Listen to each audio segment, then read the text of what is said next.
Oh my God. Fucking hell.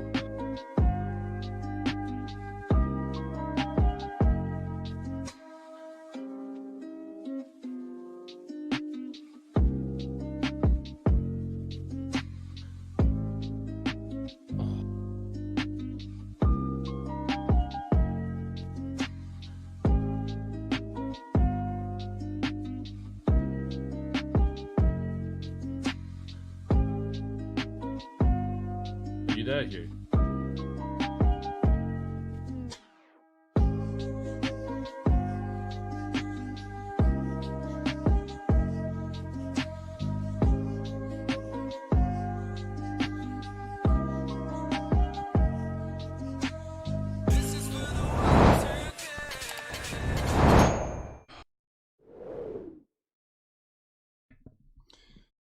What's going on, people?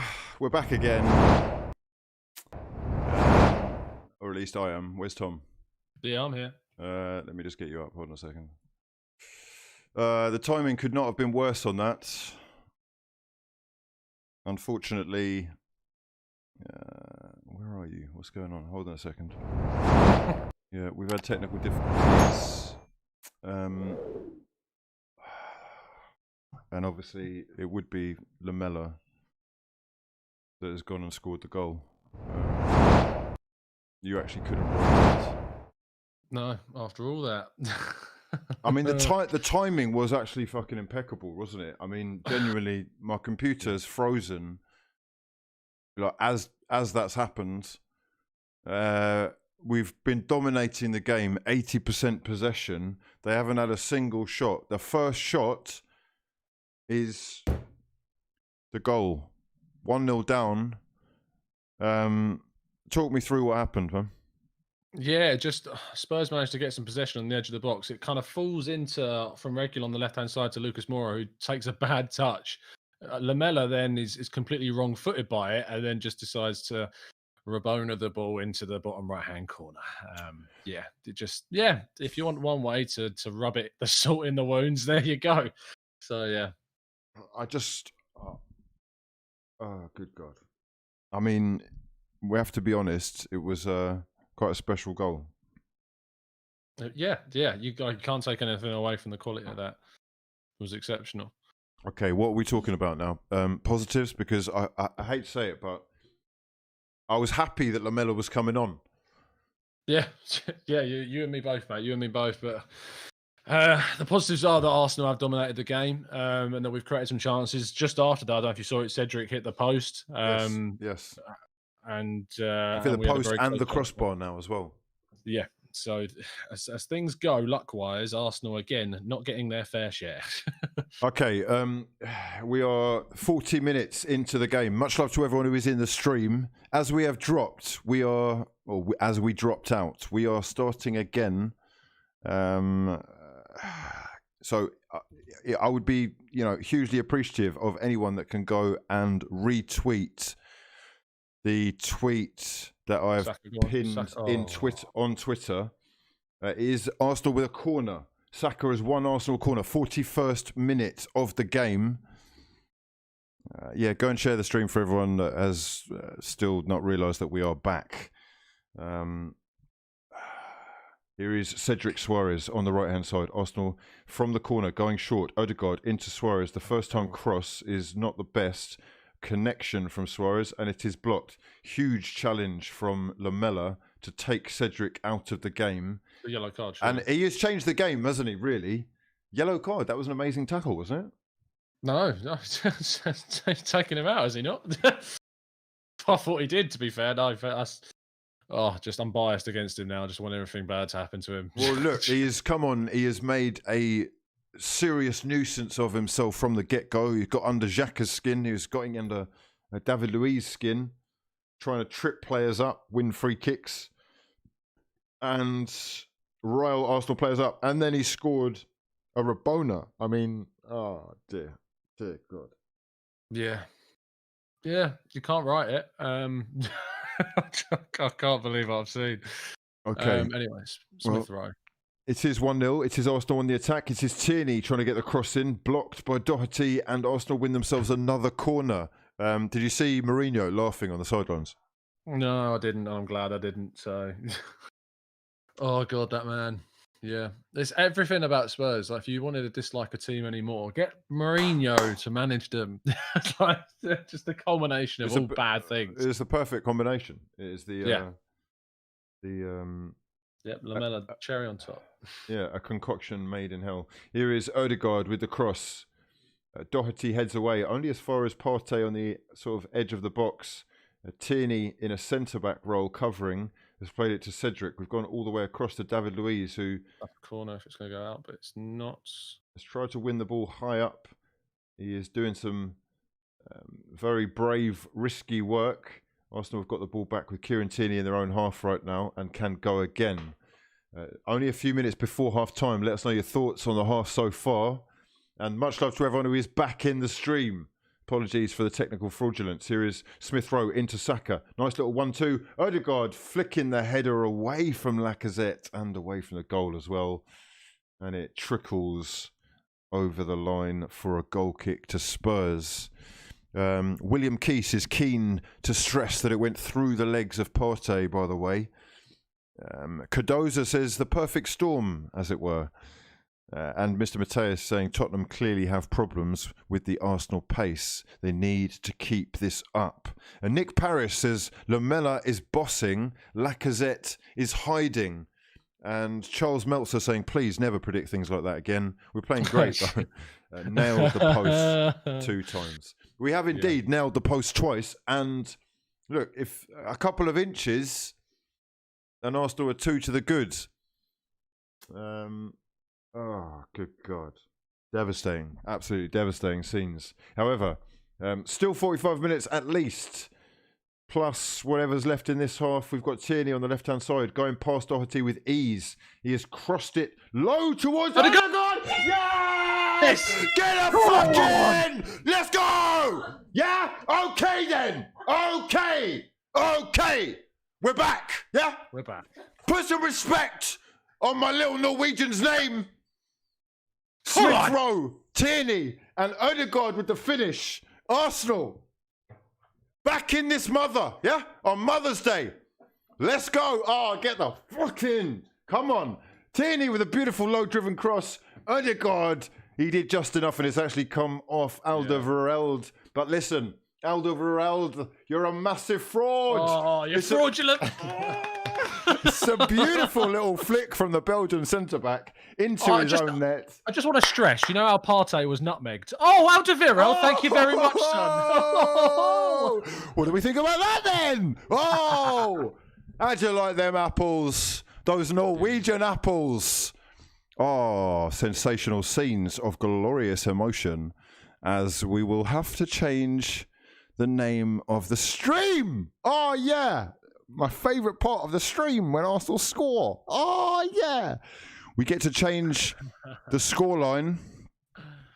Arsenal Football Club have equalised in the North London derby through Martin Odegaard.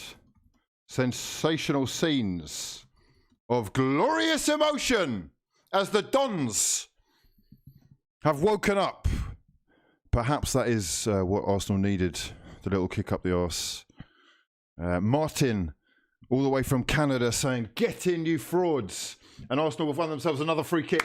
Fantastic play from the young English international Bukayo Saka, who tries to head his way past his man and is blocked by Alderweireld again, who's using his physicality but is penalised. Arsenal are, as it is being said in the chat, all over them. Oh, sensational.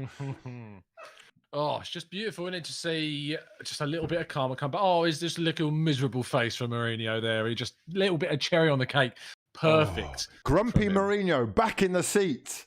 And Arsenal, what are we doing? Odegaard goes over the top towards Cedric. What a ball that is. And Arsenal have won themselves another corner. We're fucking going, lads. Come on. This is it. Reguilon under pressure. They've conceded another corner. 47th minute of play just before half-time. This is Arsenal's 4th corner of the game and could well give us that moment we're all looking for. Let's fucking go. Okay, Odegaard is going to be the one to swing this one in. Left-footed, of course. He's going first time into the danger zone. swings it in with pace, and Spurs clear. Not the best corner, but we've got another throw-in deep in Spurs territory. It is going to be left to Cedric, Portuguese international, giving it to Saka, and that is going to be half-time. One apiece. Let us know your thoughts in the comment section below. Yes, lads. Yes, lads. We're back. Okay, I was worried for a second, but you were more worried. You were weak frauds with no faith.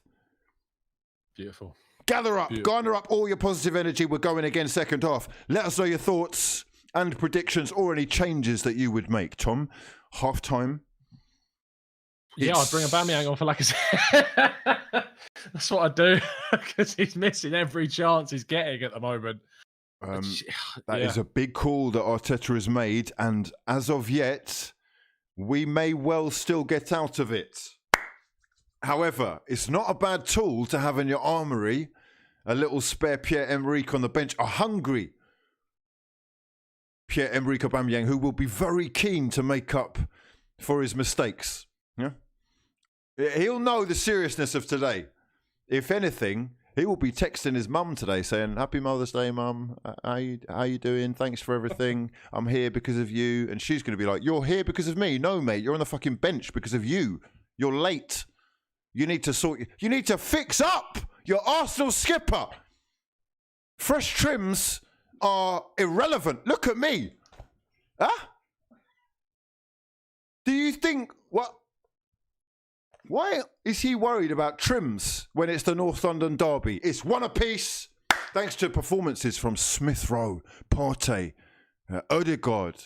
Talk to me about your top ballers from that first 45, Tom. Yeah, I think you hit the nail on the head by naming him. Odegaard with the goal, obviously, is trying to make stuff happen. The ball's in behind. In addition to him, you got Tierney making stuff happen. And Smith Rowe hit the bar with an unbelievable strike and has tried to make stuff happen down that left-hand side. He's been really, really good. We conceded from a horrible moment of pure flukiness on Spurs' behalf, and it was the mentality to come back into the game is something that Arsenal struggled with. So to do that just before half-time, the mental impact of that will be massive on Spurs. So arguably, if you're going to go in at 1-1, be the side that scores just before half-time for sure. Much love to everyone who is in the stream, in the chat, letting us know your thoughts on that half. Any changes that you'd make. I'm just going to switch over very briefly here to have a look at the Arsenal Twitter, which is celebrating Odegaard's goal. Adrian Clark saying that Arsenal have been by far the better side. Woodwork struck twice. And that was before we'd gone behind. Top performance from Smith Rowe so far. He looks like one of the most inspired out there. You know that he's going to understand what it means. DJ saying, check the Wizzy Clips channel in the Discord. I will indeed. Hopefully that isn't something about Lamella. I mean, that would just be incredibly embarrassing. However, so far, it's given us a little bit of a kick that we needed. So I'm going to go through all of the super chats. Much love to everyone who is in the comments. We've got Bearded Monkey who just says, hello, Fraud Lord. Hello, my fellow monkey. AB says, their left back is on a yellow. Bring Pepe on. Would you be averse to seeing a little bit of Nicola today? He's definitely capable of taking on a man. That is the kind of thing that could get a left back sent off if he is already on a yellow. Yeah, he is someone that plays tricky, skillful moves against these guys, and maybe Reguilon is going to be a little bit kind of tentative, and Mourinho will know that. He's got Ben Davies on the bench, I believe, to come on if he needs him. But Pepe, the impact he can have from the bench, I wouldn't be changing anything in regards to those personnel though. Right now, Saka is playing really well on the right hand side for us. Smith Rowe's doing really well on the left, and Odegaard's doing fantastic in the middle. The only player I've got my concerns about is Lacazette, based upon the poor finishing from him in the first half. And we'll come back to that point again about Aubameyang. If he's on the pitch, does he take those chances? Pepe could come on and maybe take a few for himself. Almost certainly takes one of those chances for me. That was his bread and butter. But the fact that we are creating those chances is positive in itself. I want Martinelli, says the Barber. What does that say? The Barhaba. Odegaard is fantastic, and I hope Arsenal sign him. Really, he is getting a lot of praise right now. Nafiz Riyadh says, turns out I bring Arsenal bad luck when I watch the game and or Hughes stream. That's why I stepped away for a bit. And the moment I go, Odegaard scored. I mean, to be fair, the moment I disappeared, Spurs scored. Like, quite literally, the Do very not go moment. anywhere. Odegaard is valued at 36 million on Transfer Marks. What do you think his realistic fee is, says Mateus? Oh, wow. So it's a really hard question because you don't really know how much Real Madrid are going to want for a guy that they spent. I mean, what did they? It was like something like 8 million when he was 16, and they've obviously signed up to a new contract, and he's gone off to do really good things at Real Sociedad last season. Now he's come to the Premier League and he's doing really well. They've won a very good fee for a 22-year-old with still a couple of years left on his deal or so. So you're looking at between 35, 40 plus million, I believe, if you wanted him. Which the fact, I mean, we managed to sign him on loan, a player of that value, is really kind of props to Edu and Arteta for getting it in. Well, I'm going to switch over very briefly here and bring up hopefully a pass map, which is going to be, where is it? Hopefully this one. There it is. This is Granit Xhaka's pass map for the first half. He has not misplaced a single pass, and he has certainly at least been impressing the statisticians from the football world. What have you thought about his first half, Tom? It's one of those performances that goes under the radar. So I'm glad that you've brought it up, because ultimately we see a guy that does make errors. We understand that. We see the error that he made against Burnley. But he has games like this regularly where he's utilising the wide areas. He's finding Tierney on that left-hand side, trying to get the ball out to Cedric at times as well, feeding those balls to the left-hand side of the box as well. It's really important that people kind of see these things and appreciate when Xhaka does do really well in these moments. And that is ultimately what we get from a player that has a really good left foot and a good pass on it when he does try to play progressively. Martin Odegaard is the fourth player to score their first Premier League goal in a North London derby for Arsenal after Nicholas Bentner, Per Mertesacker and Lucas Torreira. He's certainly making a name for himself. I do wonder whether he sees the club as a stepping stone or whether he sees as potentially a long-term future here. As far as changes go, though, we're getting lots of potential substitutions that people would like to see. It's worth mentioning that Doherty, who is playing at right back today, is an Arsenal fan. He's gone on record as saying as a kid he was in love with the club, and it's just the way that life works out.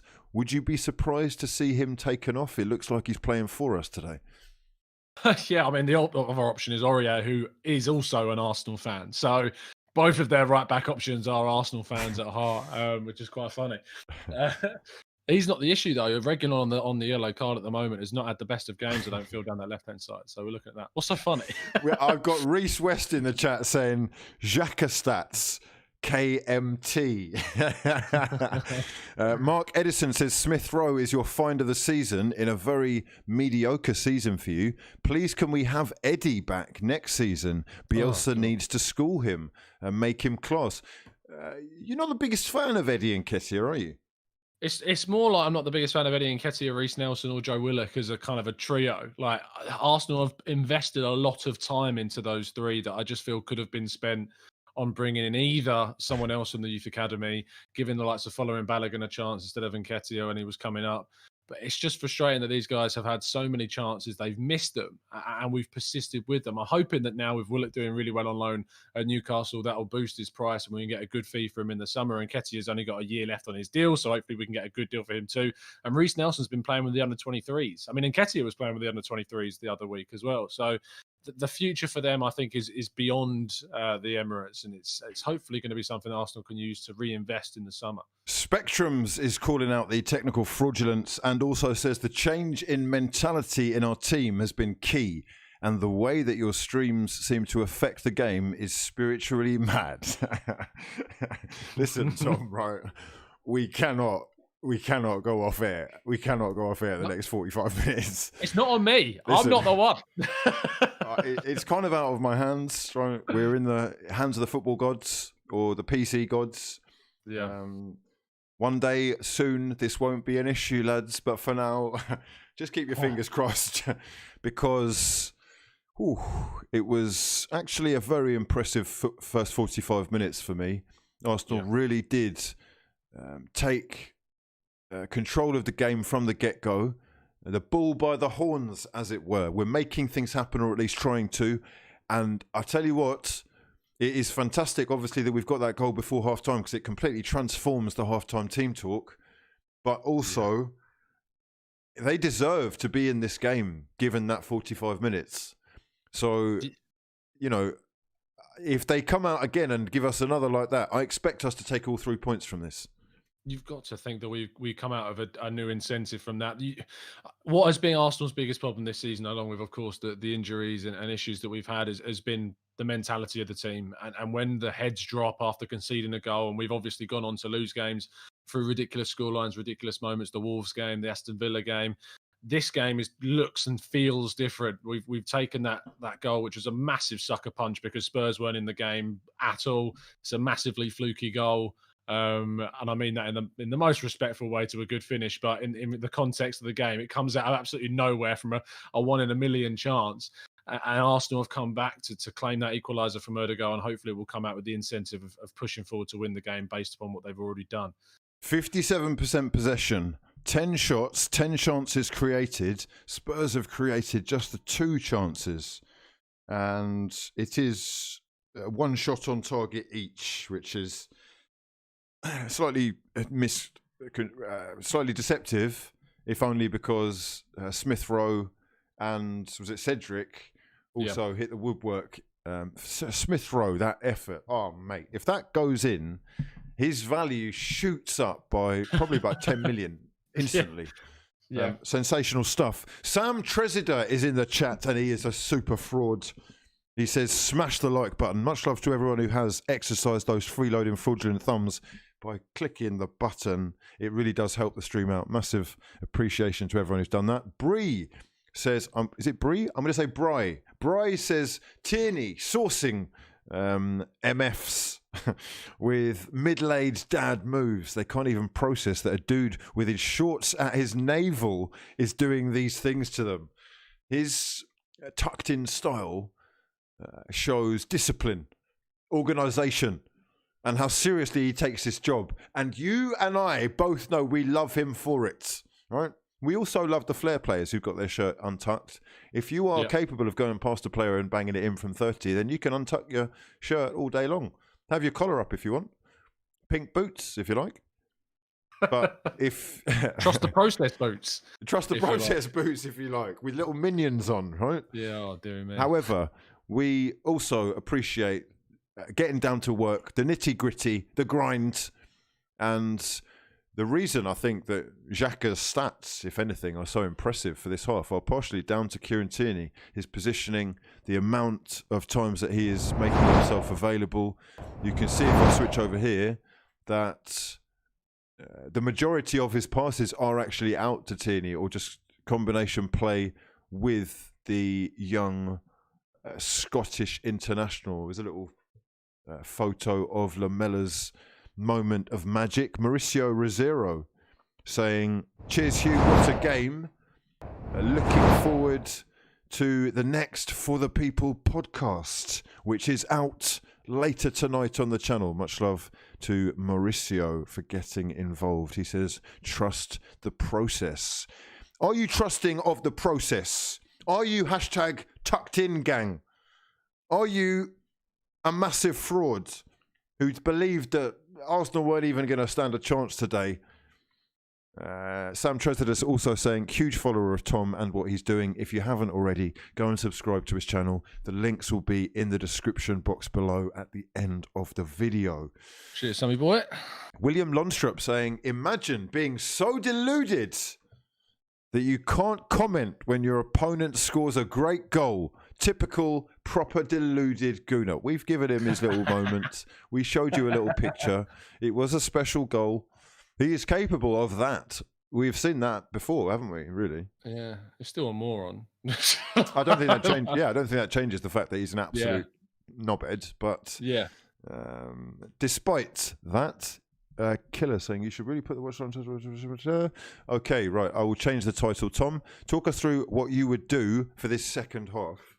I think Arsenal if you just were need to Mikel come back. Arteta. Well, if I'm Mikel Arteta, I'm taking off Lacazette and I'm bringing on Aubameyang as the first school of thought. I don't think that's what will happen as the boys are coming out now from the tunnel. But I think we just have to go out with the same rhetoric that we finished the half with, trying to really push them, keeping the ball as much as possible and keeping them away. We can't afford to leave these silly mistakes open for Lamela to get his fluky finish in. That's what we need most, and we need to be making sure we're taking the chances that we create, which has been one of our biggest problems so far.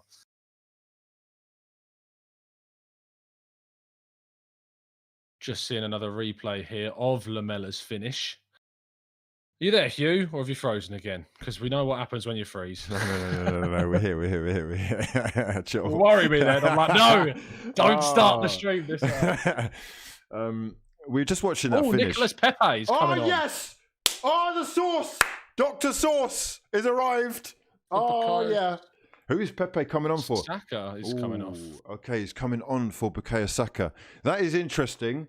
Would probably mean that Saka's got a little injury, some kind of little problem, maybe. Yeah, I didn't look like he was moving poorly or anything, so maybe he has got a bit of a knock. But Pepe's still a very good player, and he's combining with Cedric on the right, and those two have done very well. I remember against Leicester, they did fantastically well in combination. So fingers crossed it continues. Well, perhaps it is a tactical change.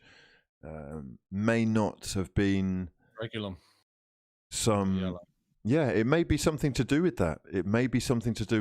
We don't know.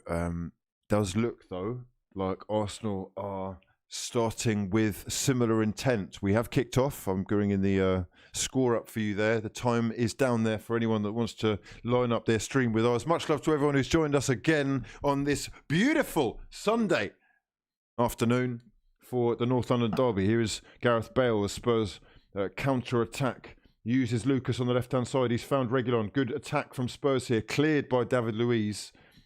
And Ndombele will pick it up around the halfway line. Partey losing the ball there to start that counter-attack, which is, again, something a little bit worrying that's creeped into his game over the last few matches or so. So hopefully that doesn't reoccur again. We've got a question here from, who is this from? MC, who says, what do you make of the Antoine Griezmann news? Arsenal reportedly interested and making a, inverted commas, crazy offer, is what it's been quoted as being called ahead of the summer transfer window. Is there any truth to this, possibly? I think it was reported by, it's definitely foreign media that came up with it, because I remember writing a piece on it. But as far as I'm concerned, it's just a ship that has sailed a long time ago, and picking up a Griezmann that's nearly turning 30, who's still got 3 years left on his deal, would cost a ridiculous amount of money and wages. And I just don't think it's the type of player that we should be looking at bringing in right now. It's a ship that probably sailed when he was at Sociedad, isn't it? Yes, yes. Do you know about the story about him and Arsenal at Sociedad? Well, I know that Wenger fancied him as a player and was basically told, no, the stats DNA thing says that he's not going to be all that. Oh, really? And that Wenger was like, all right, well, we'll see. I can't have the players that I want. Okay, well. He's turned out all right, but it hasn't gone very well from at Barcelona. And I guess the fact that we are so late has made me think, that would be very Arsenal. That would be almost what we did with Lacazette, you know? Yeah, waited too long and then end up paying a ridiculous fee is effectively what happens with Arsenal. And we've seen so many players kind of slip away to other teams and then not kind of strike at that first moment as the ball goes into Doherty on the right-hand side. We really need to be using that fact that Doherty is so high up that right-hand side in a back four that there is space found in behind, as we might be able to break here. There we go. Lacazette playing it out to Smith Rowe.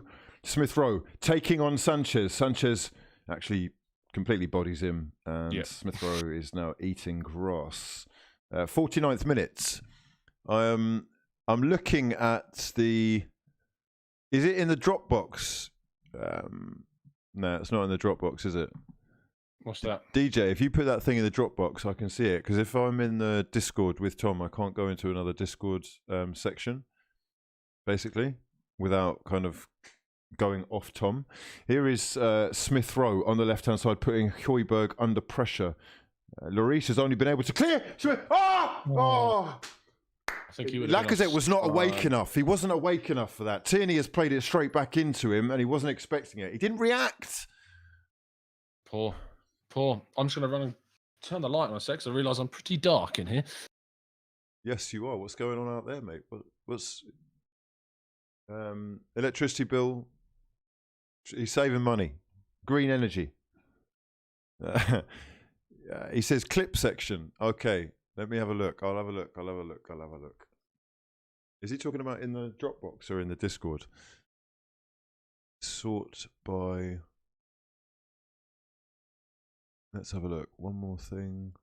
I'm trying to see Gabriel. Tierney on the left-hand side playing it backwards as per. We do need to use this possession a little bit more fancifully at the moment, because I get that keeper possession is key, but that's a risky pass, and Lacazette's lost the ball in the middle of the pitch, and we're going to see Spurs counter. It may well be time for Aubameyang soon. Here is Gareth Bale under pressure from Thomas Partey. Really does well to keep hold of the ball and gets a cross in as well. It goes too far, and Smith Rowe is at the far post to pick it up. He is facing against Lamela. And Lamela, yellow for this prick. Huh? Look. He's injured him. Ref.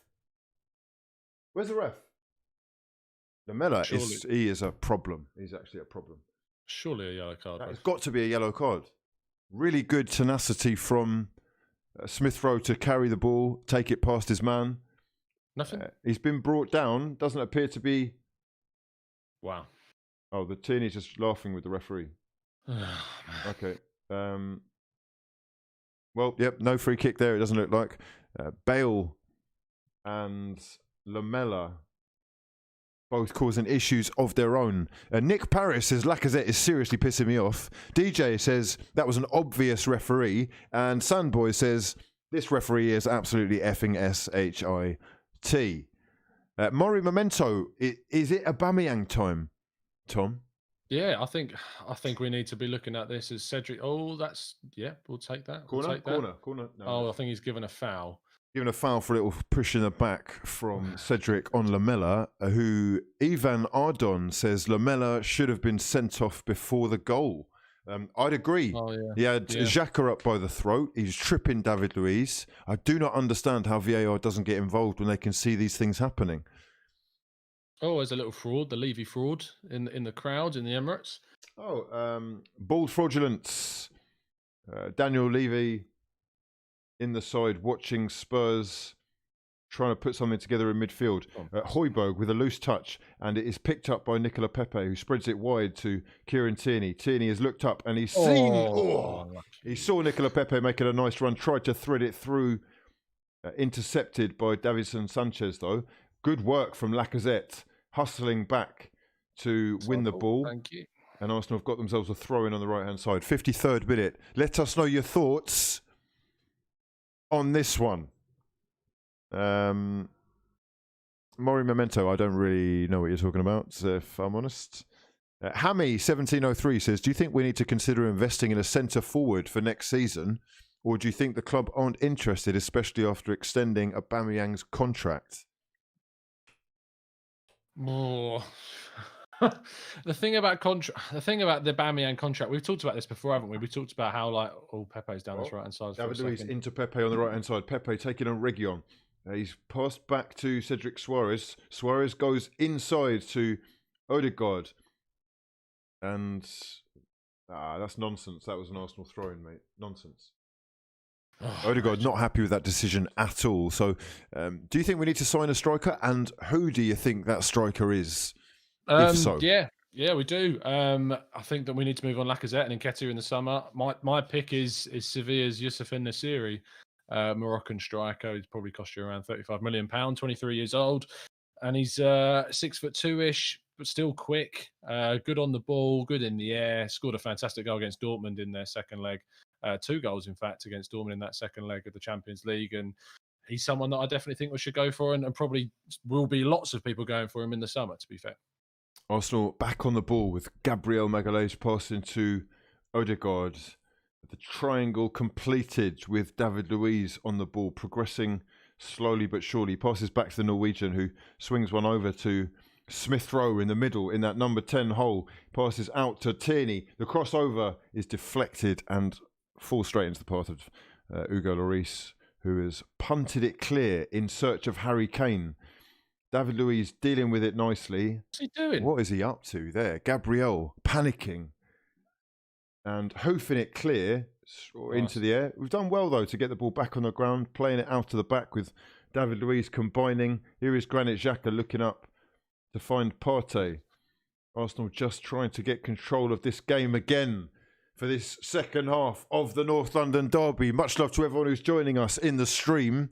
There's quite a few people who have retweeted my pinned tweet. I'm going to go and follow a few of those people right now.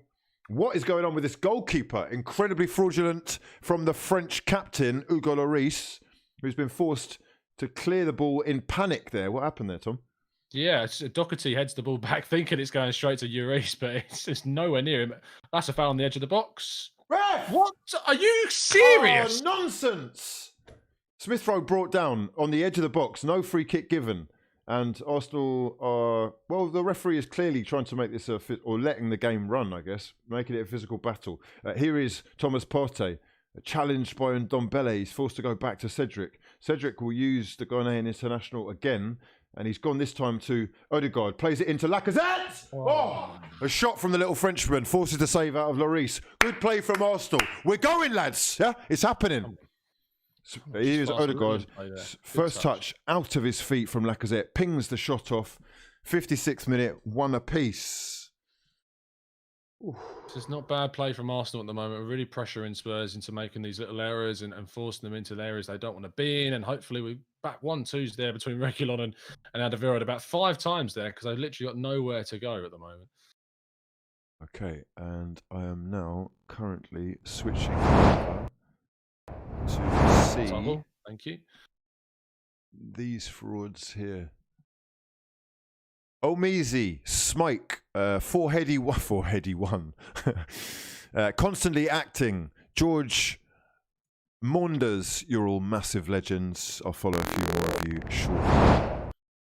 Tom, back over to you. Got Tierney conceding a throw-in on the left-hand side. 57th minute. It looks like Moussa Sissoko is stripping off and ready to get involved for Mourinho's second half master plan. Extremely physical. He will be replacing Gareth Bale, who hasn't had the best day. Has he really done anything? Not really, no. I mean, I just saw him there saying, "I'm off?" ? Not happy about being substituted. That means I imagine that Ndombele is going to move into a more advanced position with either Sissoko dropping in next to Højbjerg. So it's more of a defensive change. And maybe Mourinho's looking at trying to take back more control of the game. I mean, Bale was basically playing up there with Kane for the start of the second half in kind of a 4-4-2-ish kind of formation. So that'll obviously change. But Sissoko will give them more power and presence in the midfield, that's for sure. Well, Oh, good God. Good interception by Thomas Partey. Nearly like heart in the mouth moment there. Cedric Suarez progressing down the right hand side using Pepe. Forced to go backwards though. Arsenal being put under a lot of pressure. The press is intense from Spurs right now. I've really liked Cedric today. I think he's been good, really hasn't he? Well. Yeah, I've really liked his play. He's controlled it. He's not panicked. He's passed in the right areas. He's obviously hit the post with a really good shot. And he's made Bellerin's performances look a little bit daft, to be honest. Looking at the side or the structure of Spurs' side right now, it looks like Sissoko is sitting deepish with Højbjerg. I would imagine that means that Lucas pushes out to the left with Lamela on the right, and then Ndombele just in behind Kane. Indeed. So they've been forced into making a couple of changes, and that is a tactical one, no doubt. He is not shy of making big decisions, Mourinho. Switch. The switch from Granit Xhaka out to Kieran Tierney on this left-hand side. Here is the Scottish international finding Xhaka again. A poor pass from Xhaka. The 1-2 was on, but there wasn't enough meat on the pass. And yes, like you say, that will be his first incomplete pass. Here is Xhaka again, though, given the ball, gifted it by Ndombele. Smith Rowe gets it out of his feet nicely to find Tierney. Lacazette involved there as well.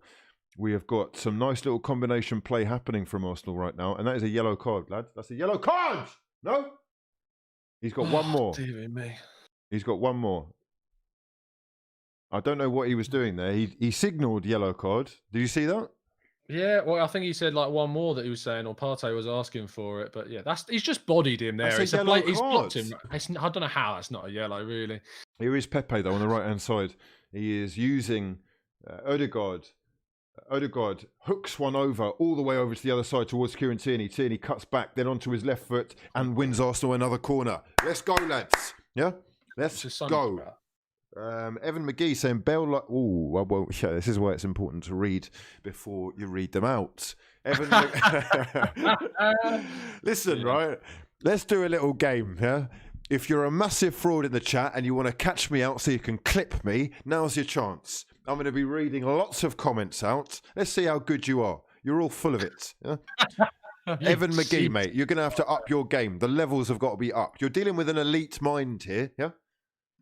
You can't catch me out like I'm some kind of simpleton, all right? Anonymous says, Odegaard is playing deeper in a Cazorla-esque role instead of as an attacking mid. What are your thoughts? Yeah, I mean, I think he still played pretty advanced in the game. Another good interception from Xhaka there, as we're going to have space on the right-hand side. Pepe's going to get the ball on there. Yeah, we go. Here is Nicola Pepe taking on Alderweireld.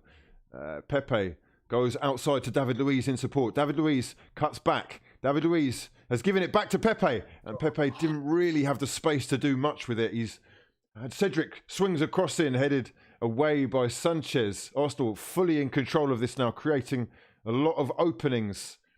Just that last ball, the issue. Here is Pepe, tries to get past his man. Reguilon doing well to stand him up, though. Cedric is in support. Here is Odegaard, who finds Partey. Partey closed down, but skips away and gets a shot off. Oh, it's a good shot. He's got enough power on it. The connection is there, but it is well wide. Oh, Dele Alli's coming on for Spurs for 28. Ndombele, I believe that is. So that's a more of an attacking change that will replace that number 10 position. Almost a like for like, perhaps with a little bit more mobility.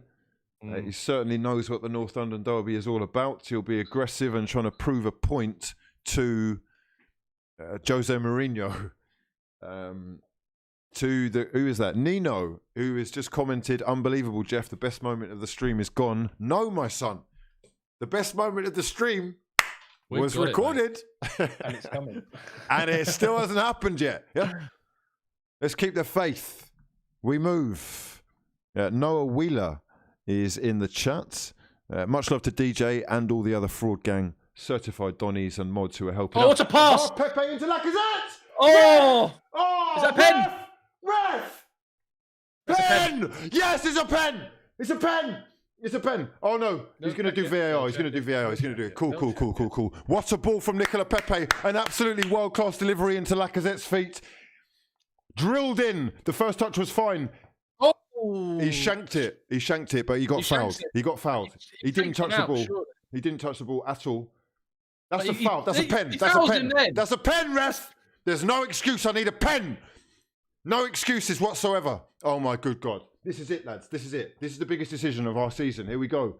Spurs. It's a pass from Pepe. Pepe, beautiful pass. Yellow card and a fucking penalty. Let's go. Sit down. Sit down.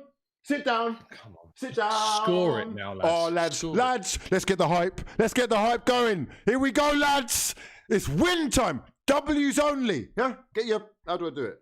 Get your W's up. Yeah? Oh, Sanchez in the mud. Lacazette will surely be taking this penalty. Sanchez receiving the yellow card. What a ball from Nicola Pepe. Sensational. Come on. Oh, Lacazette, this is the biggest moment of your life, mate. This is the biggest moment of your life. Against Spurs, North London derby. Please, bro. He doesn't miss. He does not miss from pens. He doesn't miss. Don't say that. No, he's an elite penalty taker, bro. He's from his time at Lyon. Elite penalty taker. I trust this guy. Look at that low center of gravity. Look at that thick thigh. Yeah? Yes, my son! That's my fucking striker! Oh, yeah! Oh, I don't ever want to hear any bald slander. No more Smurf talk. Alexander Lacazette, one of us! Yeah? Oh, yeah! Sit down! Where's all these Spurs fans? Spurs fans, I need those. Where are you? What a pain. You're disappearing into the mud. Oh, yeah. Jose Mourinho! You pathetic, passive-aggressive forward. That's such a bad in the shot. mud. Anyway. Davison Sanchez has gifted Arsenal. Get the fuck in, lads! Oh. Yeah. Oh, it's beautiful. Oh, you just love to see it. Glorious scenes. Oh, sensational. Alexander Lacazette has given us the lead, and we will now have to change the scoreline. Arsenal 2. Spurs 1, the best moment of the game on the stream. Let's fucking go! Yeah! I see you doubting my club, doubting my manager, doubting these dons who are laying their lives on the line for us today. Let's go. 2-1. How long left? 64th minute, 65th minute. We have got 25 left to go. I don't want to see Klingons. I want to see us dominating. Let's get another.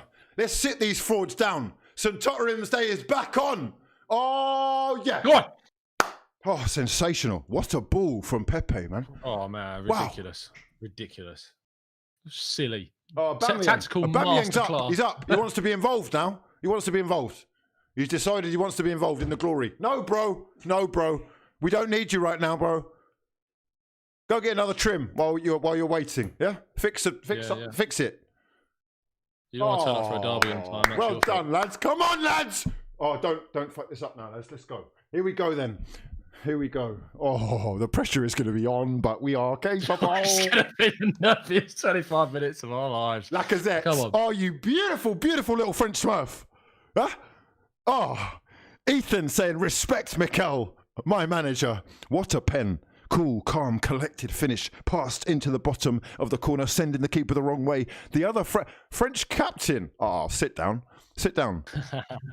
World Cup winner against a man who watched the World Cup from his sofa. Oh, that meant a lot to Lacazette. Yes, lad. Get the fuck in. Arsenal back on the ball with Smith Rowe trying to hook up with Lacazette again. 25 minutes left. Look at that. Look at that. 13 attempts for Arsenal, 1 for Spurs. It is Mourinho all over. He's come to park the bus and he's done sweet FA with it. Lamella's drilled Rabona. It was nice to look at, but what's it done? Yeah? Where are you? Where is she? Oh, beautiful scenes. We just need to now push this. We can't be clinging on. As we're going to play inside to Erdegaard here on the right hand side. Xhaka. One. Ref, yellow. That's the next yellow. Take the yellow then. That's the yellow. There you go. You said one more. Yes, That's yellow. well done, ref. This ref is actually good. I like this ref. He's a good ref. What's his name? No, what's his name? Oliver, is it? Oh, look, come here. I'm telling you. No, that's a fucking yellow, mate. That's a yellow. No, don't do that. No, he's a shit ref. I'll take it all back. I'll take it back. Nonsense. Absolute nonsense. Called him over for a chat. What are you doing? Come here, mate. Come here. Just gonna let you know. Don't worry. I'm not going to book you. Just want to tell you that. What are you doing? Okay, we've got David Luiz and Granit Xhaka standing over this free kick. Is that a hittable area for those two? Oh, yeah. I mean, it's hittable, but still, he's walked away. He's walked away. Oh, yes. Just curl this in. Curl this in. Spurs! Spurs! Oh, come on. Come on. Oh, yeah. Granit Xhaka with the free kick, 30 to 35 yards out. He has chipped one over towards David Luiz. It's headed away by Reguilon. And Lucas does very well to get there first ahead of Martin Odegaard. Oh, that Xhaka. is a fantastic challenge from Xhaka. What a player. Oh, beautiful tenacity to win the ball back there with the high press. And look at this football. Yes. Are you seeing this football? Yes, beautiful. Go on, Partey. That's from behind. Ref, that's a yellow. That's Lamella. That's a yellow card. A yellow. Thank you. He's actually quite a good ref. No, he's quite a good ref. He lost it. He's quite a good ref. I'll have to give it to him. I have to say, I will praise goodness when I see it. Yeah? And Lamella booked for another. Well, he weirdly gets the ball there. He did actually get the ball. He got the ball. Yeah, he did. No, he's gone through the play, though. You can't go through the play. It's 2021. If you tickle me, you're getting booked. Yeah? Fifth yellow card of the season for Eric Lamela. Fuentino says Mohamed Al-Wizi. I'm not sure what you mean by that. No idea. I'm a prince of sorts, so yeah. Anyhow, Evan McGee says, but can Tottenham get another shot? Well, it's been 69 minutes. They've had one effort so far. Gabriel clearing. Harry Kane trying to leave something in on his man, or at least put him under pressure. Lovely play from Pepe to get there first. He, however, gives the ball away. And Lucas' pace is very dangerous. He's got away from a couple of Arsenal's midfielders there. He's played it out to Reguilon on the left-hand side. Here is Højbjerg looking for a shot. And Spurs putting the pressure on now with Doherty linking up with Kane. Kane gets the cross in towards the far post. It beats everybody and falls at Reguilon's feet on the left-hand side. Cedric will try and clear that. No, you just had to pass that. That'll come on, calm. We're losing our heads a little bit here. You could have kept possession. Let's not lose our heads. Boys. That's fine though, man, because look, you've got to remember they've just tried to do that and it's bitten them in the arse. I know. I don't mind them hoofing it clear occasionally. I don't. I know it's like, oh, but we've got to do it all again. No, I get that. But all I'm saying is that there was the chance to just keep hold of the ball there, and now we're going to be under pressure. So under a little bit more pressure, as Tom says, the panic may well cost Arsenal, but hopefully we can cling on here. Maybe even catch Spurs on the break. They're getting a lot of bodies forward with Lamela going square to Højbjerg. Højbjerg looking for Reguilon. And on the left-hand side, he's going to be trying to cut back. Again, Højbjerg dinks one in, headed towards goal. And Lamela with the header. It's easily picked up by Bernd Leno, and Arsenal can go again. It's 2-1, lads. North London Derby Day on Mothering Sunday. I do not want to hear a damn thing from any frauds. Yeah? Celebrations will be a Go on, Peps. Go on, Peps. Go on, Pepe. Pepe, down the right-hand side, taking on his man, cutting inside, looking up, finding Lacazette. Lacazette turns, finds Xhaka. Can we make something happen here? Xhaka, the pass was a bit fraudulent. He's, however, found Smith Rowe. Tierney going forward with all the pace in the world. Gets the cross in. And it's just unlucky it didn't fall at an Arsenal player's feet. Spurs trying to clear with Lamela trying to run his way out of trouble. Oh, he's such a little fraud. He's such a fraud. Oh, dearie me, this kid. Jesus Christ. LNX777 says, anyone who says that's not a pen is goofy. Huh? And what does this say? Hidir or Ince saying, Sir Hubert Wizzled, Lord of the Frauds. Indeed. Adamski says, Spurs might be arse, but they're still clear of Arsenal. What do you think about that, Tom? Oh, I mean, count how many... count your trophy cabinet, mate, and then we'll talk about who's clear of who. Yeah, they're clear of no one. Right? Even when you're clear of Arsenal, you're fucking mid-table. You're nothing. Yeah, no trophies. Your manager. You imagine being a Spurs fan where you've actually had to sign up to a life of liking a manager that you know yourself deep in your heart of hearts you actually despise. You would not find many Spurs fans who were fans of Jose Mourinho in recent times anyway. No way. He's a Chelsea manager. He's a Chelsea man. Chelsea legend is your man. Anyway, here is Odegaard. That's enough banter for now. Xhaka, with that trusty left foot, goes backwards. I hope we are not falling into a little period of uncertainty. Odegaard playing with pure confidence, finding Cedric Suarez. Cedric Suarez has Pepe in support. He's laid him in. There is the ball to Pepe. Nicola Pepe inside the box has won a corner. Let's fucking go, lads. Yeah, another corner for the LS. All up in the LS. Yeah. Spurs back to their fraudulence, says El Said. Evan McGee saying Tottenham are wok fried bologna on fraud's toast. White Owl says that was never a pen. Owls, they're known for their fraudulence. They've got very small brains, haven't they? They just turn 180 on every decision. What kind of animal is able to completely rotate his neck? There's something not quite right there. Another opportunity for Arsenal from the corner with Gabriel nearly making something happen there. Come on, just keep the pressure up, lads. Just keep pushing them. 74th minute.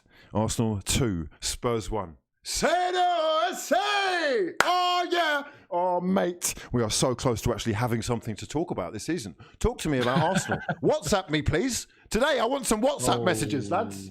Nice. I want some WhatsApps. Clip me up. Clip me up, baby. Huh? Frauds sitting there in the Discord clipping me up. Yeah, waiting for things to go wrong. Oh, yeah, you've had your come up on us today, lad. See the scoreline? My Dons. Yeah, my Dons. I know there's a lot of Arsenal fans as well. A lot of Arsenal fans who aren't sure, and I don't blame them for not being sure, but they've checked out already. Yeah? You've checked out already. You have decided that Bitcoin is only worth £850. You've checked out. Well, look at you, you bloody mugs. Yeah? Bitcoin's now worth $60,000. Trust the process. Keep the faith. We're making moves out here, lads. I don't want to hear it. Since Christmas, we've actually looked a little bit more serious. Yeah. No, who's that in the chat? Ban him. Who's that? Connor Vate says, bring Willian on, my fraud. Ban him. DJ, you know what to do. Ban him. That Connor Vate, you have been placed on Fraud Watch. Okay, you're on Fraud Watch. Franklin Goodwin saying Stonewall penalty. Anyone saying otherwise is in their salty feelings. Noah Wheeler says DJ's got you and Tom in the clip section. Hugh. F. It's a red card. Send him off. Send him off. Get off. Get off. Yes, you love to see it. Oh, Mourinho in the mud. Lamella with the red card. Hold the L. Hold it for me. Please hold it for me while I take a picture of you holding it. Oh, my good God. Capital L for Eric Lamella has been given a second yellow card and sent off in the North London derby with only 15 minutes left. Jose Mourinho will be playing with 10 frauds. Oh, mate.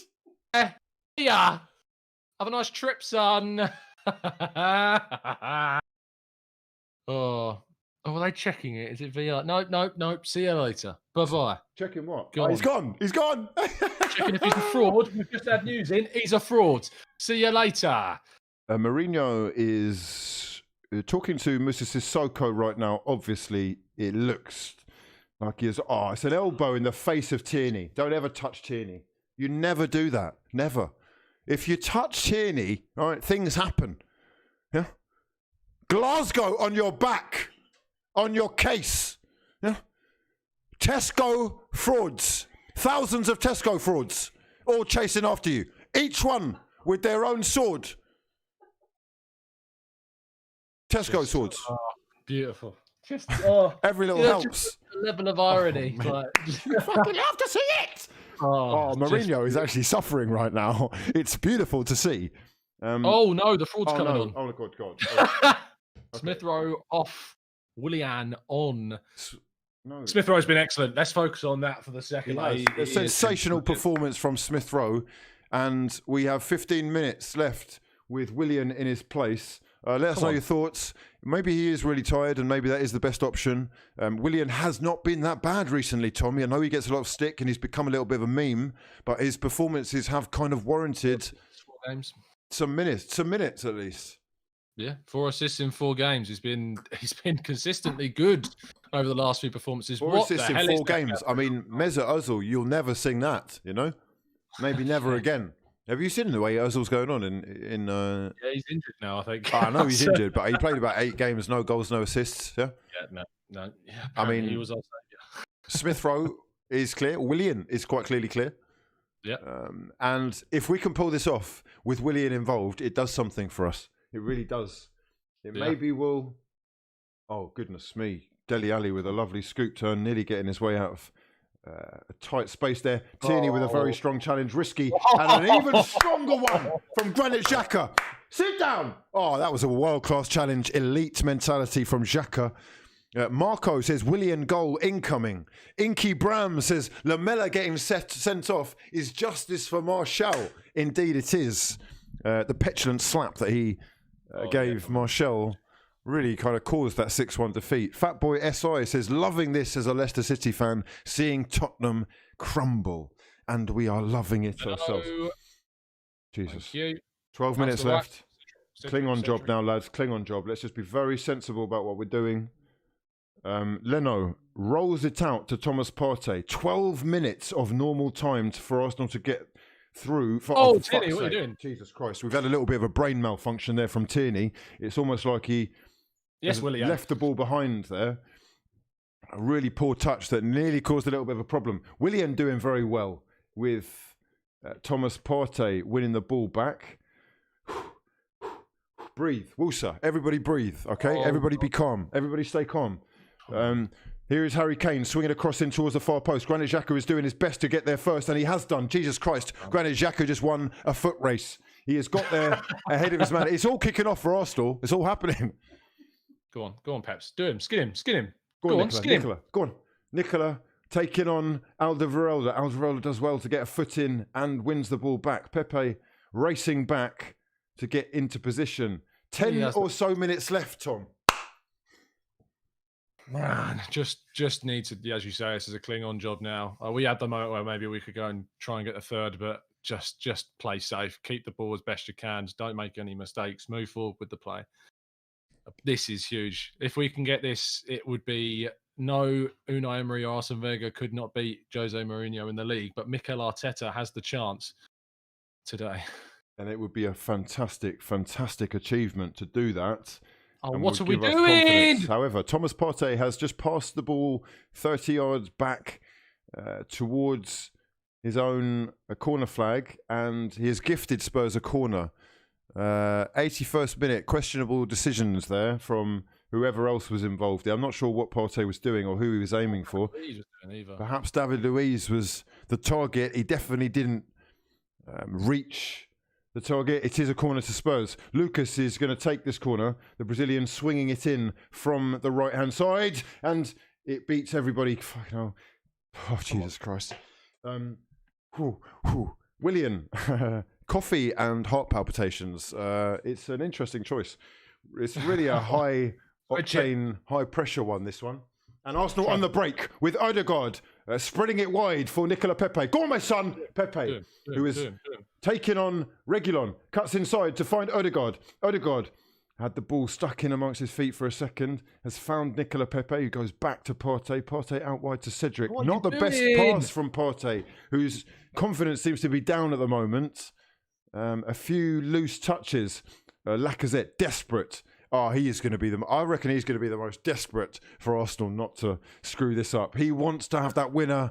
He knows how important that could be. He might even start the next game as a punishment for Aubameyang again. Willian chasing back. Go on, Willian. Track his ass. Yeah, track him.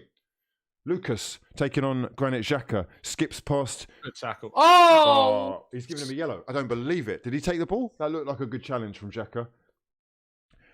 Challenge that has... Jesus Christ. It's meant that Spurs have got themselves a free kick. Here is the replay. It's a poor challenge from Xhaka. It's a late one that deserved the yellow card. I have to say, I think the referee's been quite good. That is Granit Xhaka's 6th yellow card of the season. None of that will matter if we get the 3 points here. I won't really care about... Anyway, we could all have 11. You can have 11 yellows. Yeah? 8 minutes. You've got to survive 8 minutes, lads. If you... Please, God. Arteta is stressed. You can see the stress and worry strewn across his face. He has aged about 15 years in the last 15 months. Here is Lucas with the cross towards... Oh, you fucking idiots! Offside. For fuck's sake! Offside. He's offside. He's offside. He's offside. He's offside. He's offside. Please. Yes! Yes! Thank you! Thank you! Thank you! Oh my God! Thank you! Thank you! Oh my God! I take it all back. You're not idiots. You're not idiots. You're not idiots. Yeah, he's offside. He's offside. Jesus. Oh, he's offside, he's offside, he's offside, he's offside, he's offside, he's offside. He's offside, he's offside, focus, lads. Fucking hell, mate, 8 minutes. Fucking hell, mate! Leno, what are you doing? What is Leno doing? What is he doing? He's coming to collect it, then he's not coming to collect it. Fucking hell, sort your life out. We're lucky. Harry Kane offside marginally. 7 minutes left. Cling on job FC continues. Jesus Christ, Tom. We need another goal. We can't. It's just evidently clear we can't keep this 2-1 lead. We are not capable of chilling on a lead. We are not capable at all. Game management. I love watching City. Are we going back there? It was a 50-yard pass backwards. What's going on? Come on, just stop it. Don't panic, lads. Don't panic. Look at this state of this football. What are we doing? Panic. Tierney with a 60-yard pass to nobody. Played it completely into the goalkeeper's hands. Hugo Lloris, that is. And 7 minutes left. 7 minutes left. Fucking hell. Jesus Christ, please. That's all we want. Don't do this to me. Please, 7 minutes. If you come away, please, God, David Luiz, deal with that. Deal with that. Yes, lad. Well played. Well played. World class you are. You're an elite. Oh, Tierney, elite individual. Oh, beautiful work from Tierney. Lovely first touch from Partey. Partey, where's Lacazette? Make the run, bro. There is Lacazette. Finds Odegaard. Arsenal doing well to keep the ball here in, and he's lining up a shot. No, he isn't. He's gone out to Willian.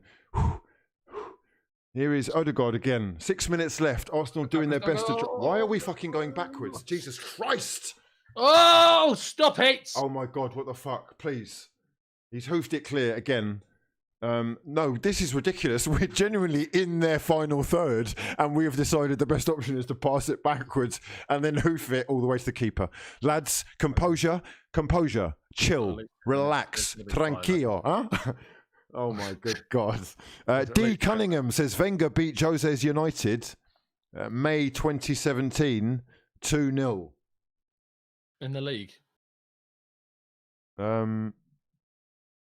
Let's look that up, shall we? I think that might be true, actually. I think. Yeah, he did. That is the first time that he beat Jose in the league. Congratulations to D. Cunningham for the best comment of the day. Team Wenger FC.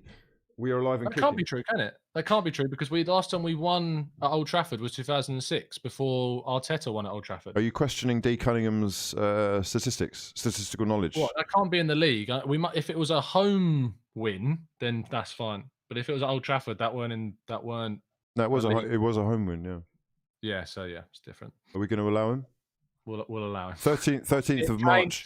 13th. Fucking hell. Oh my God. Leno. Oh, Jesus Christ, lads. I can't turn my back on you for 1 second. Lucas, darting past his man, gets the cross in towards the far post. David Luiz has done very well to clear it. Relax, boys. Only a few minutes left, says Matt G. Evan McGee says Thanos snaps. Noah Wheeler has got the, what's that? Star Trek? No. Oh, it's the winner thing. Is that the winner thing? How do we do it? There we go. Yep. W's up. No, hold on. Wait. God, mal-coordinated or what? W's only, lads. Here's the corner. Get everything crossed. Lucas swings it in. Leno punches it. Catch it, for crying out loud. Jesus. What? Okay. Foul. Pick that up. Pick that up. Pick that up. Hold it. Fall onto the ground. That's it. And just lie there. Lie there like that. Just stay there. 30 seconds. No? Oh, here we go. He's thrown it quickly. He's in a rush to get rid of it. And let me guess, we're going to boot this as far as we fucking can. Stay calm, lads. Stay calm. Willian. Well done, Willian. Well done. Tierney tries to go past his man. And that is a ball. It's not our ball, though, is it? It's not. I know, but I'm going to will it into existence. It's ours. Listen, Arteta, mate, don't ever change that tracksuit. That's the lucky tracksuit from now on. I don't want to see you in any of that ASOS gear. Yeah? No Zara, right? Oh, El Neni, Mohamed El Neni for Lacazette. This is ultimate. Park the bus. Mourinho's getting the bus parked. Mohamed El Neni, the Egyptian Labradoodle who scored that world-class goal in the last game, is on for Alexandre Lacazette, who's done his bit. And I've got to say, has really done Arteta a massive favour by tucking home that penalty at the very least. His work effort's been sensational today as well. And Spurs have taken the free kick. 3 minutes of normal time left. Lucas being charged down by Kieran Tierney. He's done very well. Lucas, unbelievable dribbling ability there. Xhaka's on a fine tightrope now after that tackle because he's already on a yellow. That would have been a yellow, I feel, had he have not already been booked. So he's very, very lucky there. We're going long. We are definitely going to be up against it in these final minutes. Mourinho not happy. A long cross swung towards Harry Kane on the left-hand side. He's done. Oh, fuck off! Sake, stop fouling him there. He is. Did you see that? That is one of the worst dives you'll ever see in your life. How he is able to get away with that, I don't know. But it is an amazing opportunity for Spurs. He is the most fraudulent. He waits for the contact and genuinely throws himself. You're a big 6'2" lad, yeah? You weigh 15 stone and you're dropping to the floor like you're a fucking daffodil, a dead daffodil. Oh, awful scenes. It is going to be Kane on the free kick. He is going to be shooting, surely. Oh my God. Is this actually fucking going to happen? Please, lads, don't do this to me. Please, God, don't do this. Please, God, lads. Oh my God. Harry Kane with a huge opportunity. It's going to be a difficult one. I'm not going to... If he scores this, it's a fucking sensational goal. Leno, you are up here. It's you, bro. It's up. You're up. Stand up. Stand up. Oh, to the post. Oh my God. Yes! Yes! Fucking get out. Yeah? Okay. Okay. Sit down. Sit down. Yeah? Sit down. What a fucking sensational effort that was from Kane. Leno has been sent the wrong way. He's been sent the wrong way. He didn't have a clue. He's actually recovered. Oh, wow. Gabriel throws himself at the ball. Oh, what a clearance with his head. Talk us through that, Tom, please. My God. I don't want to. Oh, my God. Gabriel throwing himself like an absolute legend. Oh, just... Oh my God, no. Please, God, no. Let it Please, go. God, lads. Let it go. 20 seconds of normal time left. Spurs crossing it in with Dele Alli. It's blocked. Only as far as Odegaard does well to get clear. Everyone push up. We're chasing down. We're doing this, lads. We're not fucking letting this happen today, lads. Not today, yeah? Listen, we've been through the wars this season. We deserve a moment of fucking clarity. Jesus Christ, give me this, please. Okay, Cedric does well to clear. It's panic stations for Arsenal. Yeah, we're an absolute mess. It's a shit show right now. We can't complete 3 passes. However, it's 2-1, and we will cling on. Yeah? We will cling on. Oh, Jose, you're going in the fucking bin tonight, lad. Oh, in the bin with you. Oh, please, God. Get it clear. There we go. 5 minutes of injury time. Fuck. Oh, my God. Fucking hell. 5 minutes. Okay, we've got... Yes, Partey. Partey does very well to clear. William. Chase, pressure. William Go on, Pep. Get there first, bro. Get there. Oh. Okay. 4 minutes left. 4 minutes and 18 seconds. 2-1 to Arsenal. How are you all feeling? Are you all... they've got 10 men. Why is this looking so difficult? Why are we getting dominated by 10 men? Forgot about that fact that we have a man extra. It looks like it's the other way around right now. Granit Xhaka intercepting Højbjerg's pass. Nice little 1-2 with Partey and El Neni. Here is Odegaard. Now we do game management, lad. You're an experienced footballer. Take it. No. Go to the fucking corner like he's trying to give it to you. Go to the corner. Oh what my are you doing? God! What are you doing? Oh my God. Okay. It's cool. Jesus Christ. You would think a professional fucking footballer with international experience like him goes in the fucking corner. Waste a game. Fucking hell. He's definitely never played weekend league. Yeah? that is the meme. Okay, Leno, I don't want the ball anywhere near you. He's cleared. Xhaka has picked up the header, and Tierney will sprint down the line. Go on, my son! That's my boy! Go on, my son! Is it on? It's on. No, it's not. It's okay. Sorry. That's it, though. That's what you do. You kick it into the corner and you run and you hold it there. Come on. Oh, my Lord. Oh, my good God. Oh my God, I can't handle that. Gabriel, we got to give him a medal or something. That was he saved us. He's actually saved us. What a moment! Wow, Jesus Christ. Leno was beating all ends up. Yeah. Oh come on, don't do this. 2.5 minutes of injury time left. Yeah, Lucas going from side to side has found some space to give Alderweireld a chance to have a bit of the ball on the left-hand side. He's going long, looking for Harry Kane. Kane gets his head on it, and Bernd Leno, what the fuck? What is he? Is he serious? Oh, he's taking the mick out of my heart. Don't do that ever again. Don't ever do that. Please, God, what are you doing? Arteta is screaming from the sidelines, encouragement and orders. We have got moments left, really. We are talking 2 minutes. 2 fucking minutes, lads, and you have done it. You have earned the right to be respected again. They've talked about... Do you remember, Tom, when they were talking about Tottenham winning the league this season? Yeah. That was only a couple of months ago, yeah? Okay, this is the best Tottenham side that we've seen in my lifetime, squad-wise. And we will get this job done, lads. We are moments away. 1 minute, 50 seconds. I'm counting down. Wow, this is taking so long. Jesus Christ. We are definitely panicking, as Abdo says. Evan McGee says, is a 95% chance that Arsenal win this. Franklin Goodwin says, no. Don't give a Lucas. free kick there!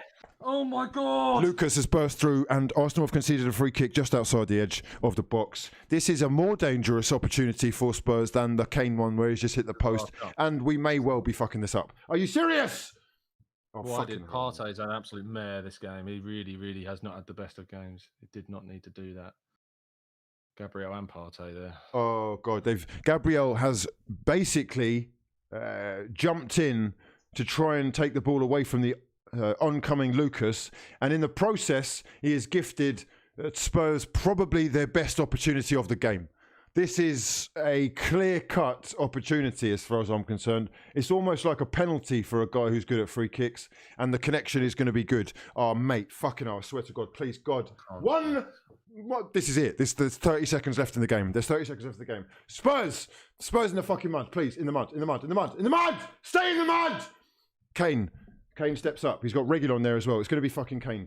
Please, God, fucking high and wide, please. Kane, over the ball. Yes, just fucking go. I don't ever want to hear it. I don't ever want to hear it from you. Yeah? I don't ever want to hear it from anyone. Tottenham fan, you're finished. Finished, club. This is our worst season ever, and you couldn't even do anything against Arsenal. You're pathetic. Yeah? You're a laughing stock. You're finished. Get rid of your manager. He's a dud. He's a failure. He's a fraud. He's finished. Inferior. You've got an inferiority complex. Yeah? You know the small man syndrome? That is your Don. That's your hero. Okay? Me, we've got the young, new, inspirational, fresh, the assistant to Pep, the prodigy, the protege, yeah? The apprentice, about to become the master. To beat Jose Mourinho's side is no mean feat. It's not easy out here. They make it difficult. And this lad... Oh, that's it, Leno. Run that clock down, baby. Run that clock down, baby. Oh, yeah. 30 seconds left, lad. You cool? No. Oh, we're 30 seconds over. Blow the whistle! What the fuck?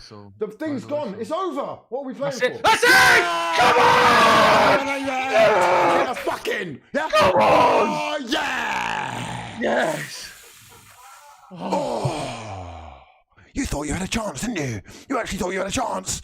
Oh, you're a laughing stock. Oh, my God. Wow. Arsenal 2.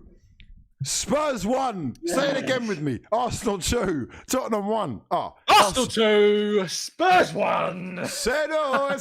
Sensational scenes, lads. Well done. You've dominated the game. That's the most important thing for me. The result was obviously crucial and it's a massive bonus, but you actually looked like the better side, more intention, and deservedly running out winners. Let us know your thoughts in the comment section below. Please do subscribe to the channel as well and drop the video a damn like if you breathe oxygen. Tom, talk me through that. What do you think? Oh, man, I'm utterly just emotionally drained because I've never seen a scene just cling on against 10 men for the last few minutes. But this is huge. This is massive in the context of a season which has been really, really poor for Arsenal. And you just have to turn around and say the lads have put in a huge defensive shift. That's what we asked for at the start of the game. We said that we needed to see a huge defensive turnaround from the Gunners. David Luiz was a rock. Gabriel was brilliant. There were players in the team that did not have the best of days. Thomas Partey was one of them that did not have the best of performances. Lacazette stood up when it mattered. Odegaard turned up when it mattered. Smith Rowe was excellent. Tierney was brilliant. Pepe came on and put a really good shift in as well. Cedric was fantastic at right back. We just had an excellent display from all of that. The game, they had one chance, they scored it, and then Lamela gets sent off to put the perfect cherry on the top of the cake. What a performance! It was a top performance. Arsenal getting 3 points against a Spurs side who were probably much fancied coming into this one. I don't know what the odds were like, but they've done the job with goals from Odegaard and Lacazette, giving us a moment that really would have been sensational. Imagine if we'd been in the Emirates today, man. That would have been a top day. What a day.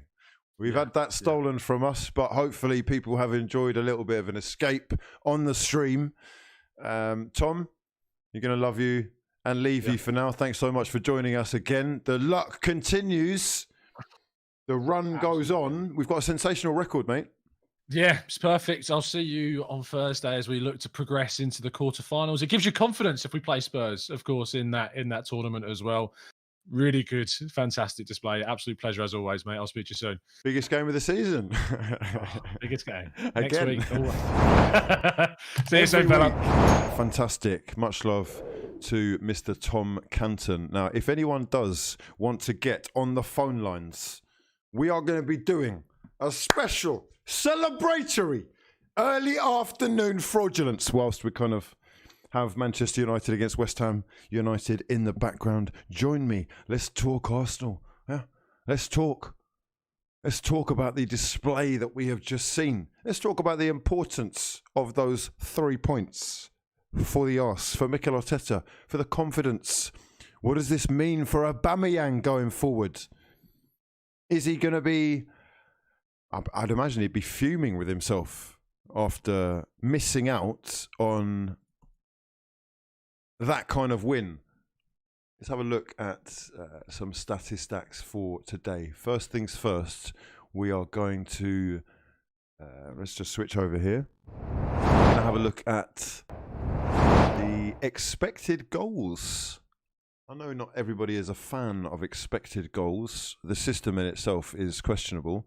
But this would suggest that at half-time, Arsenal were the better side. In fact, Spurs showing next to nothing in terms of intention.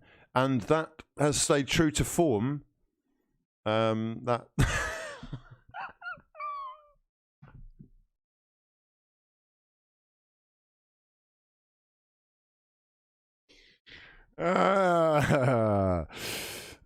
football terrorism. Oh my God.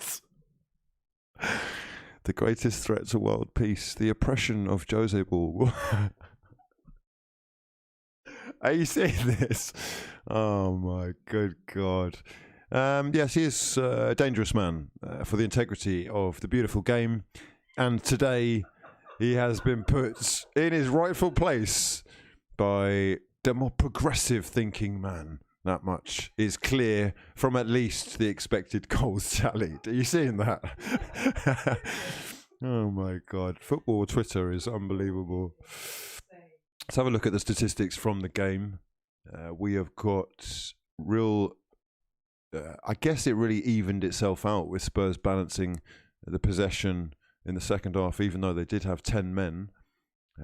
Shots off goal, 8 for Arsenal, just the 2 for Spurs, and shots on goal was 3 apiece. 13 attempts for Arsenal on target or off, 6 for Spurs. We really were the more attacking side, really looking to make things happen. Odegaard, Saka initially, even Nicola Pepe when he came on was instrumental. What a fantastic ball into Lacazette to win that penalty. And it was beautifully tucked away by the Frenchman. French sauce, sending Hugo Lloris the wrong way. We're going to have a look at a few of the tweets that are doing the rounds. And like I say, we're going to go to the phone lines very shortly.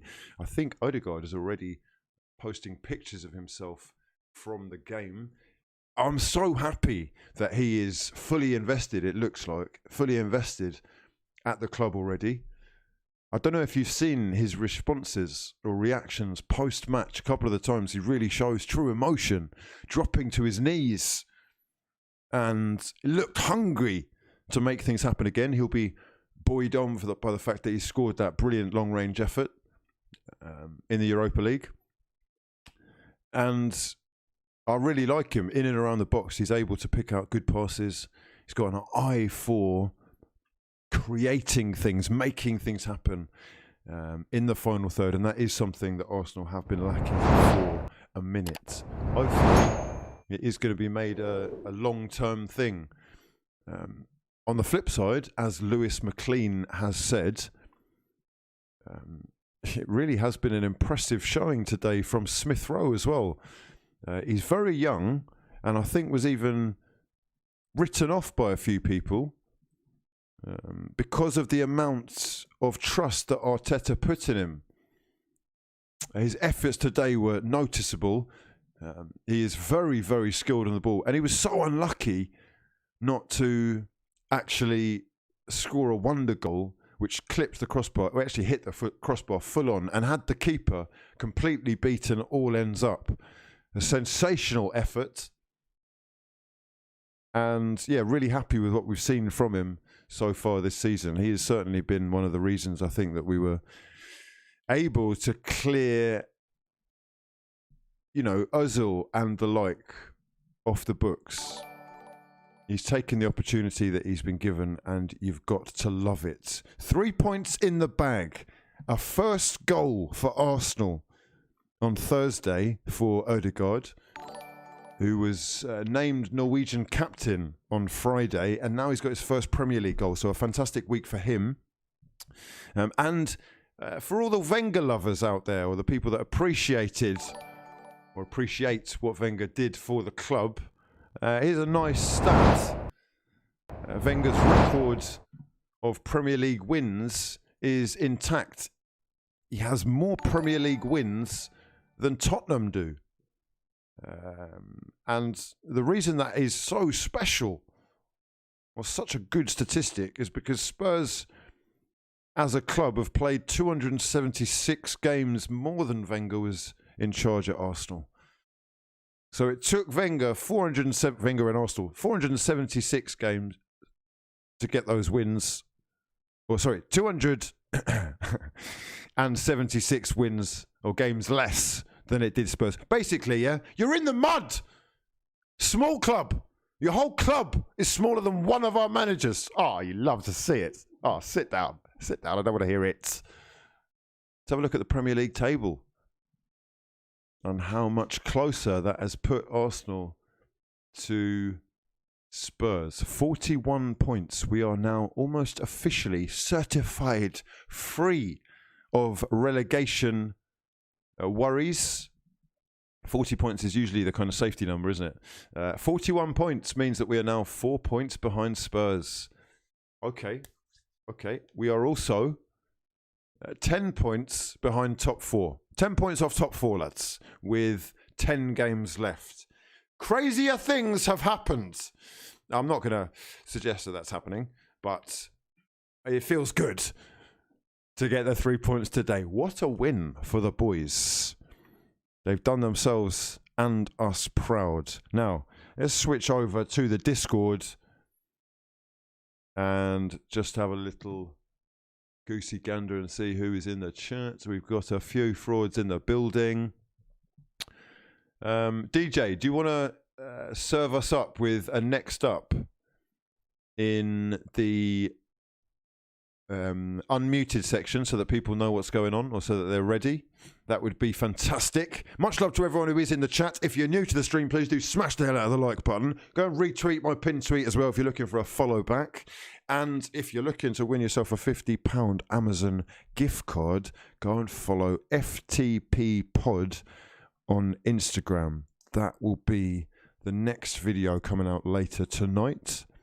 Episode 10 of our podcast. For now, I've been told that I need to go to the clip section.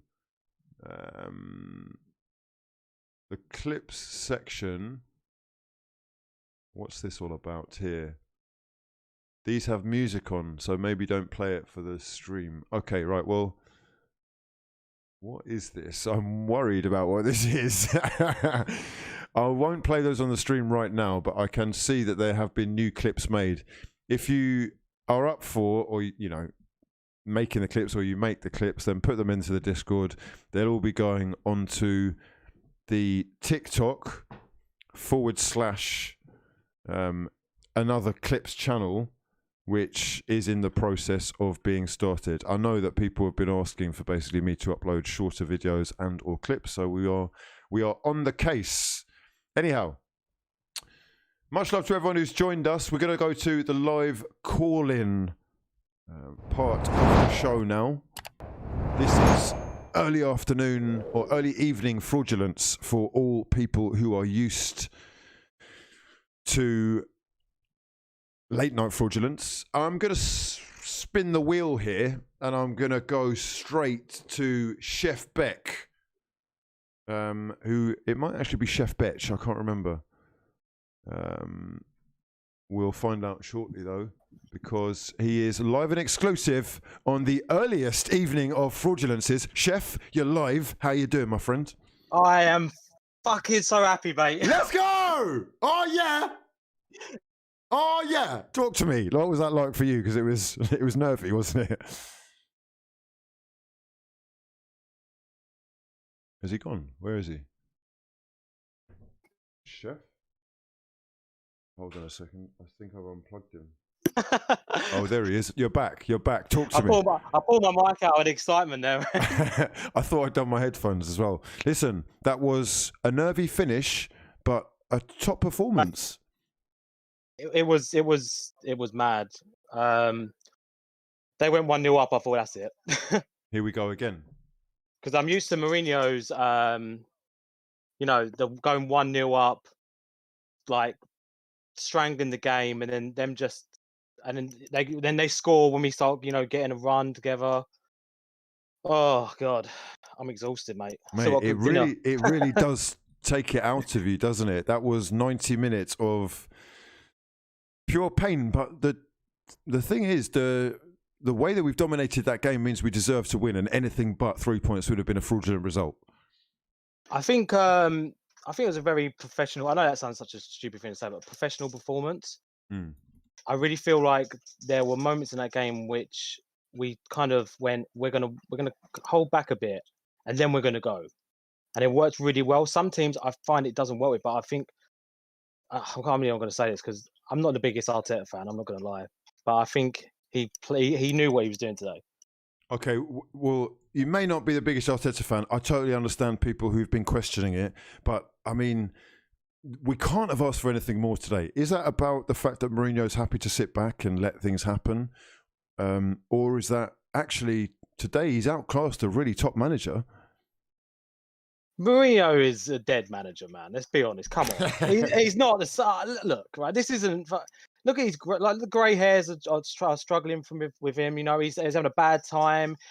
These Tottenham fans, 1 minute they love him, next minute they hate him. You know what I mean? He embodies Tottenham so well because he's just he's a massive fraud. Let's be honest. I can't stand him and I can't stand them. So winning is like a double win when we beat Tottenham and Mourinho. Oh, it's the biggest win. I'm so ready. I haven't looked at my phone yet, but I'm so ready for WhatsApp tonight, baby. Oh, good God. Everyone's been very quiet. I saw when Tottenham scored, I just muted my WhatsApp. Everyone was getting excited. Oh, look, Arsenal failing again. Oh, Betch's gonna be really annoyed. It's gonna be back to like, look, I'm very not positive about Arsenal. I'm very negative about Arsenal. I said to my girlfriend, I went, because Heung-min Son went off, and I was like, thank God, there you go. That's one thing that's not going to be challenging. I went, oh, he's coming on. Oh, Lamella's coming on. I went, he's going to score against us because I know how this works now. Mm. Like football's turned into like WWE, man. It's like entertainment. It's like entertainment, isn't it? It is. The storylines they write themselves. And with Arsenal, this shit is going to happen. And it always happens. And you're like, but it's the way they have to find a way back. And when I looked at that stat about Tottenham not winning against Arsenal after being 1-0 up since like, I don't know, I think it's like 1990 or something. I was like, that's it. That's enough for me to know we've still got a chance. Well, they are meant to be broken, those records, and they do want to paint this picture of Arsenal being finished, of Spurs having taken over and being this big thing. And look, we've all seen the progress that they've made. It's undeniable, I think, the quality that they've got in their squad. And maybe they will pull off a trophy of some sort this season. But that was all I need. That's all I needed from them today. I don't ask for much. Let's be honest, they haven't given us much this season. It's been it's been very hard. It's been a hard year for an Arsenal fan, a hard season for an Arsenal fan. So I just want us to just get hyped up from this game and just carry on. We've got Olympiacos, which we should be through. It's Arsenal after all, so we're always a bit dubious. But we should go on now. Were you okay with that game? It was It's slightly deceptive scoreline, if you ask me. Well, the Olympiacos one. Yeah. Oh yeah, yeah, man. It was a bit weird. I was watching your stream the whole time, and it was 60 minutes worth just like awfulness, and then suddenly they popped out of nowhere and we Bang, got a bang. result. And it seems like similar today as well. I mean, I think it's a little bit different. I think we're playing a lot better. I will say though, I've only got one bad thing to say about today. Okay. And I think Leno was poor. Yeah, he doesn't look very sure about himself, does he? He looks very unconfident. He has no confidence. And I feel like he was letting that ball on the left-hand side, and they knew that. From the Lamela goal and from a few things that went on in the game, he didn't look very comfortable on his left. So I feel like they were trying to, and when that Harry Kane would go in, oh mate, but obviously it was offside. So I thought, we all thought that was it. Here we go again. Yeah, and it's crazy. It's my mum's birthday tomorrow. North London Derby Day, Mother's Day today as well. Send love to your mother. I will do. I'm gonna go and cook a massive turkey roast now. So beautiful. Well, enjoy Sunday. Hold the W. Enjoy. Beautiful. Yes. Come on, mate. Sensational. I'll chat to you soon, mate. Much love for getting involved. Chef, a very happy Arsenal fan. I think Arsenal fans are actually in a little bit of shock right now. I can't quite believe that we've pulled this off. We're going to move the conversation over to Eunice. Eunice, who I believe is a Mohamed El Neni propaganda merchant. And you love to see it. He scored a sensational goal recently and was brought on to close the game out today. Are you happy with what you've seen? Hugh, I'm absolutely buzzing. Today, I was dreading today. Ever since the Europa game, I was like, oh, mate, I'm about to lose my shit when we bottle this on Sunday. But yeah, the lads have pulled through. Like, we dominated Tottenham for about 85 minutes, and then we tried to give it to them at the end, but luckily, we've pulled through with the result. Yeah, I'm absolutely buzzing, mate. What do you think about Arteta's handling of the day in general? A very big decision for him to leave out Aubameyang. We don't know, what's happened between them personally, but it does seem like the captain is late, and that has cost him his place in the starting lineup. To be fair, I'm not a fan of Arteta's man management, but it's very important to run a disciplined operation at a football club, right? You can't be having player revolts and all that and complacency. So honestly, I'm not bothered too much, especially since, on the day we haven't really missed him. We were still able to play our game, and obviously the message has been sent that he is expendable. So he will be trying to, behave, right? So he stays in the team. Do you think that's good? Because this is something that Arteta's been criticised for, man management or handling of these individuals. He's been quite strong or quite harsh here. He's been quite firm anyway with his treatment of the captain, who you would think is one of the starters most times. But Lacazette doing himself proud, finishing from the penalty spot. And now Aubameyang's probably going to have to work his way back in. I mean, yeah, as he should. I mean, we have a lot of options going forward in that front three. So I kind of like the fact that he was willing to take the risk and drop Aubameyang and, put some trust in our other players. Shows that we have a little bit of depth. Even though Saka went off. To be honest, Saka was pretty quiet today, don't you think? I thought the change was probably tactical, actually. I think he knows that Pepe is raring to go, that he is more than capable of providing us with goal contributions now. And we don't have to overplay Saka if we've got options. I think that's beautiful. I agree. I agree. It is obvious that because he's got such a high price tag that people are always going to associate his numbers with 72 million. That's just the poison chalice of signing a player like that for that much. Which is ridiculously unfair. It's because, not his fault. He had no say in that. Exactly. Yeah. It's quite clear to anyone who is watching enough of him that he is not only giving us end product, but he is a problem for defenders. They have to think twice about what they're doing. So hopefully we're going to see more because, on a consistent basis, you want a player who costs that much money at least to start. Yeah, he's an electrifying player. Personally, he's one of my favorite players to watch because he just gives you that kind of like buzz of like, oh, you don't know what he's gonna do. He might pull something mad out of the bag, you know. It's players like that make you love watching football, right? Like, with all due respect, you know, you're not excited to watch a player like Xhaka or I don't know, Willian, for example, players who don't have that, you know, bit of tenacity about them to take a man on, try something. Even Xhaka was good today. He was. Oh no, Xhaka was brilliant. He was strong in the challenge. His passing was good, and he's clearly got a role. There is clearly just a role. He's. I was pleasantly surprised. His passing was like first rate today, and he bossed the midfield. Partey was a little bit shaky, to be honest. Xhaka was the better one today.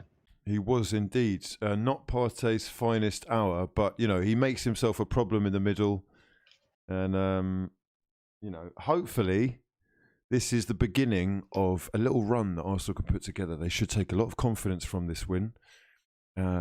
Huge 3 points, absolutely huge. I just wish that we as fans had been able to go to the game and share today with them. That would have been mad. Yeah, it would have been a really special day today. When was the last time we've beaten Spurs? Was it under Emery, the 4-2? Might have been. That is a good question. Head-to-heads, we are looking at the 4-2. Yes, that is 2018, 2nd of December. Yeah, so first one it's been a while. Seasons. That's fantastic, man. What a win. What a fantastic day. Indeed. Much love anyway for calling in, Eunice. Much love you. Hope everything is good with you. Thing. Oh yeah, shoot. When you get off the stream, check your DMs. I've sent you a DM, G. Oh, you're sliding in the DMs, yeah? Yes, sir. I'm spoken for. Much love to you. I'll check it out. You have a great day. All right, mate. Take care. Yeah. Okay, fantastic. Next up on that list, if you do want to get involved, don't forget, all you got to do is join the Discord, join the queue, and we will take your calls. We're going to do 2 or 3 more, okay? Much love to everyone who is in the stream. If you're looking for more, all you got to do is smash the hell out of the like button, subscribe to the channel, and let's get back down to business. Next up on that list, we are going to be talking to Save Lacazette. Save Lacazette. Well, he may well have saved himself today with the goal that gives Arsenal the 3 points. How you doing, my friend? I'm doing good. What are your thoughts on the game management when we went down to 10 men? I'm in them. Did you think that Spurs looked like the side with more players towards the end? Yeah, that's what I'm saying. It really did feel a little bit like we were under the cosh that it was going to go wrong. Yeah, see, I'm a big Arteta supporter, but the game management was shit. Like, we played on the back foot. We brought on Willian after we went down to 10 men. Okay, so I don't know what. See, I know it was restricted because of disciplinary reasons, but it's a North London derby. You got to throw that in the bin. Yeah, this is the main.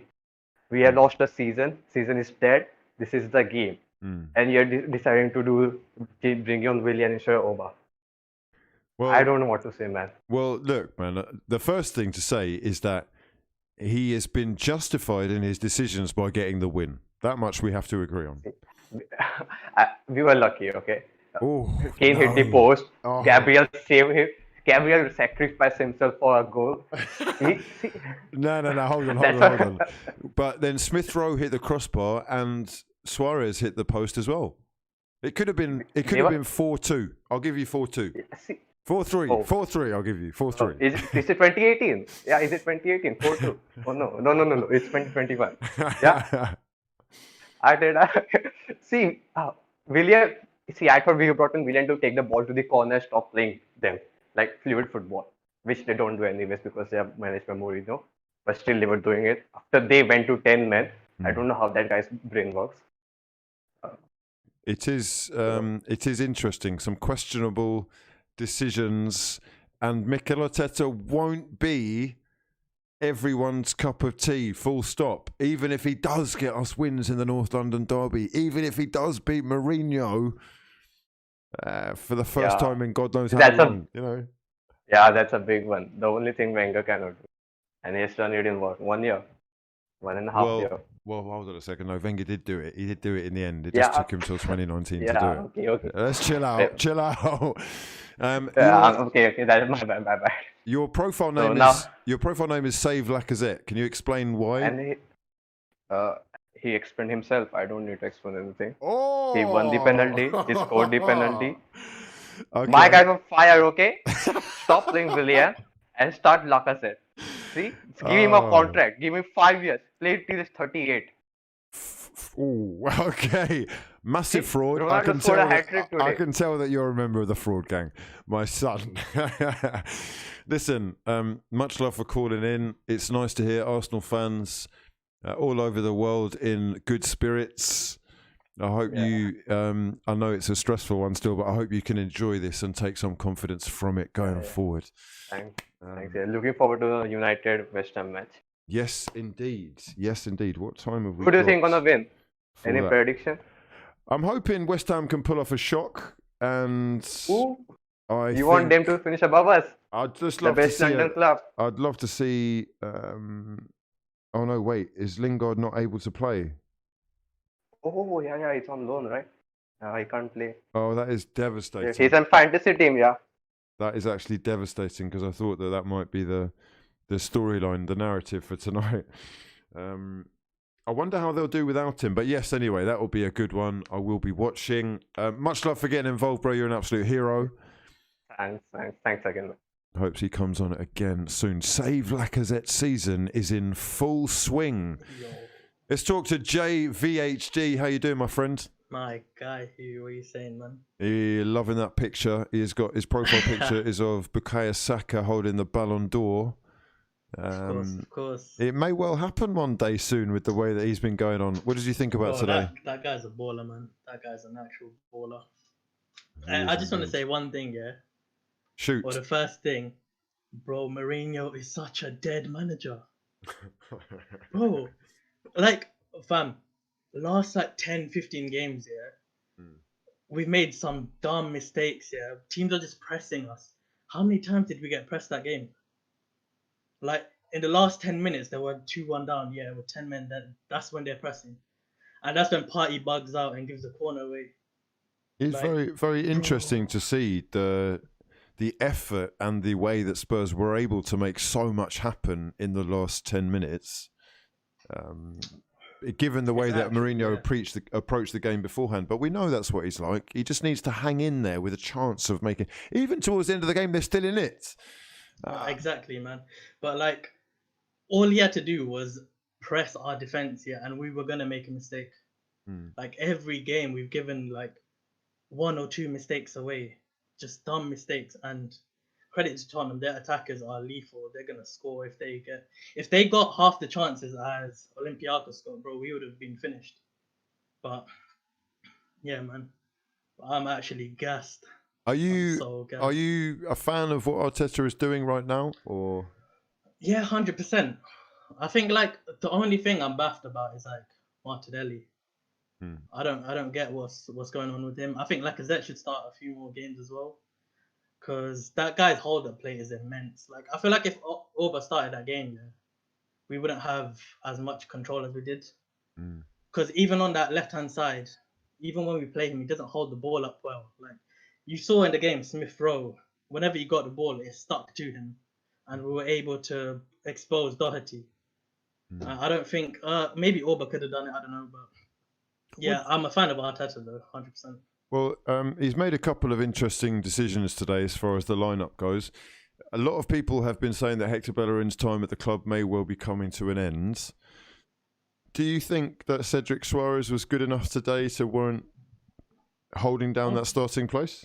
No, I think he should be starting every game. Like Bellerin, he just looks so shaky on the ball half the times. Do you see, like, I don't know if you clocked, but in the first half here, the composure Cedric had, and he's not just giving the ball away.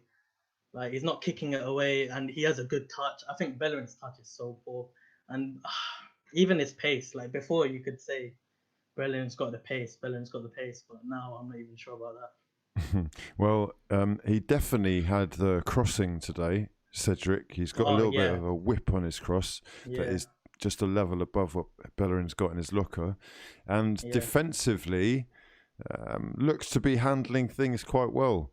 Defensively, Arsenal do not concede more than one. Like, we barely ever concede like 2 goals. But that gives me a little bit of faith that Arteta is slowly but surely building something. You know, people that are Arteta out, I don't get them because before December, we played dead.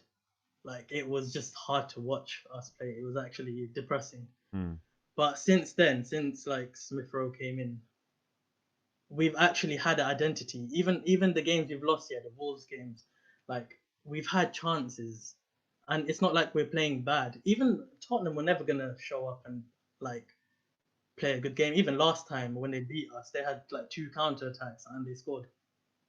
They were apparently lucky. They weren't. Sorry, I've got a comment here on Twitter from Poshu. It says, "We weren't lucky today. They were 2 shots off the post and controlled the game as well." Bro, you know when Smith Rowe shot, I swear, I thought that was going in. That was De Bruyne-esque. That's why we call him Croydon's De Bruyne of them. So good. That was such a. It was literally a De Bruyne kind of shot. I think he deserves more games down the middle. Yeah, he's. I think some Arsenal fans. He's been one of the most impressive things about this season, really, hasn't he? Oh, exactly. Like when he came, everyone knew his potential, but the thing is, sometimes we overgas these players. Like Nketiah, I remember when he was coming in. Like, I remember he scored a couple goals for Leeds or something, and then he came in and everyone's turned against him. So I think as Arsenal fans, we do get a bit excited over players. But I'm really glad, like Saka and Smith Rowe. I feel like Saka came. He didn't have the hype Eddie Nketiah had when he came. So he came like a bit under the radar, and then he just everyone knows what Saka's on right now. Lacazette saying after the game, "We wanted to win for the fans, even if we miss them in the stadium." And Arteta saying on Saka that it was an injury that forced him to take him off. He was apparently feeling his hamstring. Now, obviously, the post-match interview with Jose Mourinho is going to be an interesting one to watch. Apparently, he's calling out the referee and saying that his players have let him down. The players were hiding, he says. 100%. The only player that was doing shit was Lucas Moura. Like, he was the only one that was trying to get through our midfield. I feel bad for him, but fuck Tottenham. Nah, don't feel bad for any Spurs. That's not how it works. Mate, absolute pleasure talking to you. You're an absolute hero. Hope you enjoy the rest of the weekend. Much love to your mother for JVHD for calling in. If you're new to the stream, please do smash the hell out of the like button. The longer you want me to stay on, right, you fuel it by just exercising those freeloading fraudulent thumbs. We are going to go to another call. If you want to get involved yourself in a post-match Arsenal chat or just talk through the Manchester United versus West Ham first half, I will be here for it with you, celebrating the fact that North London is red, was red, and shall be red forever more. Next up, we're going to have Tucked In Hoodie. But before we swing over to him, I'm actually going to go and make myself a quick coffee. So get yourself some snacks for the Manchester United against West Ham game. Get that on the background. And like I said, if you want to have a chinwag about the Arsenal Spurs game, the North London derby, and the fact that Arsenal are the superior side and always have been, get yourselves into the Discord. Right. And if you give me 30 seconds, I'll be right back with you.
Currently looking at Ole Gunnar Solskjaer.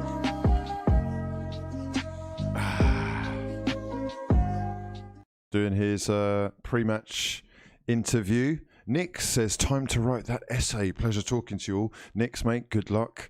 Hope that all goes well. Oh, we've got Tucked In Hoodie. Hopefully Tucked In Hoodie is in the building. You're now live and exclusive on the early afternoon fraudulence. Tucked In Hoodie, you there? He's not ready. It's okay. Don't worry yourselves. I'm sure there's a little bit of a delay. We'll go through some of the tweets that are coming through right now. If you want to send me anything to go through or to look at or to talk about, you know what the Twitter is. He says, oh, actually, let me switch over. He says, very happy for you, mate. You deserve this moment of pure footballing joy in a time when you're as emotionally invested in your club as me, like a real fan. Soak up that dopamine boost and enjoy your weekend now. Indeed, my friend. My son. I know Villa have had plenty of moments that have made your season very enjoyable. That was a good one for us. We needed that. DeLacy saying, Europe is possible with our final few games.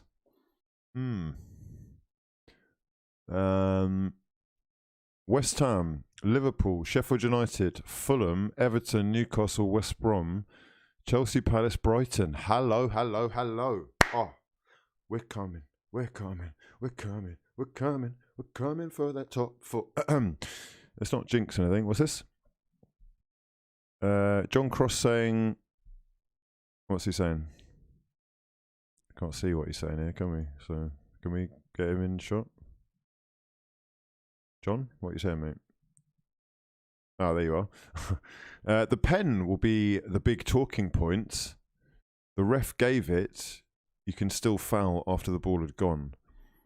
My initial thought was no, but then if you consider it's a foul after the event, either way, VAR clearly didn't feel it was enough an error to intervene. Why are you trying to make Arsenal in the mud? Stop that, John. It's a pen. Yeah? It's a stonewall penalty. Didn't get any of the ball, took the man out, conceded, lost the game. Now move on with your life. Okay, lovely. Anyhow, Tucked In Hoodie, mate. Where are you? Tucked In Hoodie. All right, you. Oh, he's there. How you doing, my friends? Hey, I'm all good, mate. How are you? Very, very ecstatic about the whole victory and everything. Sensational scenes. You love to see things you love to see. This is high up the list. Oh my God, it is. I mean, I was just thinking the other day, like in the run up to this derby, I was like, I don't think we've won a North London derby in a while, a really long time. And I thought, was it the 4-2, which was the last one? And it was. And, you know, completely new manager, completely sort of different, not different really, but, you know, the team looks very different to what it did before. Indeed. And, you know, there's clearly a lot of change going on at the club from what we can see and probably behind the scenes as well. So it is a real moment of positivity. Anything in particular that stood out to you or any players that really impressed today? I tell you what, Kieran Tierney is just, I mean, I think that with Aubameyang, with this whole like late for the match, late for training thing, which got him benched, I think Kieran Tierney just shows time and time again, he's ready to turn up for every single match. He's ready to turn up and just assist or score or change the game with the way he plays. I think he's just quality, world class. We have got a couple of comments in the chat saying that he is the best left back in the league. Is that gas or is that where you think he's up there? Like I think he's up there. I think he's top 3 or top 5, but like I don't think he's the best right now. I think that you know, if we looked at Liverpool and if they had, you know, had a few more players in their squad, I think we'd still say Robertson is the best left back in the league. And I think that, you know, Luke Shaw's had a really good season as well. And I think that, who else? Trying to think of Cancelo, obviously.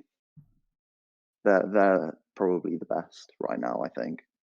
Okay, well, maybe I'll have Zinchenko there instead of Cancelo, but I mean, I know Cancelo's been one of their best. The thing about Tierney that people love is obviously his work rate, his mentality is, he wants to win every challenge. And he is obviously instrumental to everything that Arsenal are doing right now. There is a large majority of the play, or percentage of the play that we are putting together is coming down the left-hand side with Xhaka playing it into him. And, as much as I think people will probably have Robertson at the top of the list, he's certainly one of the best in the league. And for that, we have got to be grateful. The only problem... we definitely... And the price tag as well. The price tag was so low. But, this is one of the things, though, man. I feel like Nico HTG in the chat has hit the nail on the head here, saying Tierney still slightly injury prone, and that could be maybe why the price was so low. Yeah, that's true. I mean, we did get him when he was injured, which I think definitely after a long-term injury, which put a doubt as to whether he'd come back and be the same player. But it looks like he's come back and he's exceeding all of the expectations that sort of price tag would put on a player. Okay, so 3 points today. Do you think Arsenal have got any right to be involved in the conversation for Europe this season? I've just been through the run-in, and it looks a little bit like, on paper, we might be able to do something here. Yeah, I mean, on paper, the thing is that I think if we push in the league in that way and play our full strength team every week, we're ignoring the fact that the Europa League is very, very much open. I look at the teams in the Europa League, and every single team, I think, in a final, I think that we've got the beating of them. So sometimes though, in the league, with the way that the decisions go, the terrible reffing, I don't think we can put faith into other people dropping points and us being at our best all the time. I just don't think it's really conducive to being, smart, really. That's it. Well, look, he's made some big decisions today. Leaving Aubameyang on the bench was the thing that got tongues wagging initially. Lacazette, he got the goal. Did he have the best game? Is he the man that you would prefer to start? Who is the man that you would prefer to start up top, given the choice? You know what? I don't think... I think that Lacazette suits what Arteta wants as a striker. I think his ability to hold up play and distribute is something that I think Mikel Arteta really favours. But in terms of natural goal scoring ability, I guess it has to be Aubameyang up front. But I think that come the end of the season, I reckon Lacazette's gone, and I don't know if we're going to persist with playing Aubameyang down the left, or whether we're going to put him up front. So that's a question that needs to be addressed come the summer.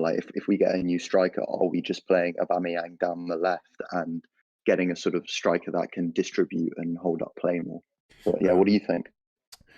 It is what the manager is there for. That is his decision, isn't it? Murray Memento in the chat saying he is the Arsenal captain. He just needs to cut out those little mistakes that he makes, but he's a great player.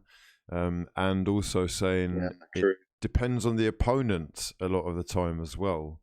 A lot of people also seem to be of the opinion that Aubameyang wouldn't have scored that pressure penalty. Lacazette, penalty expert, tucked it home. Beautiful finish. Sending the keeper the wrong way and giving us all that little bit of joy that we've all been lacking. I feel revitalised. I feel alive. Incredible.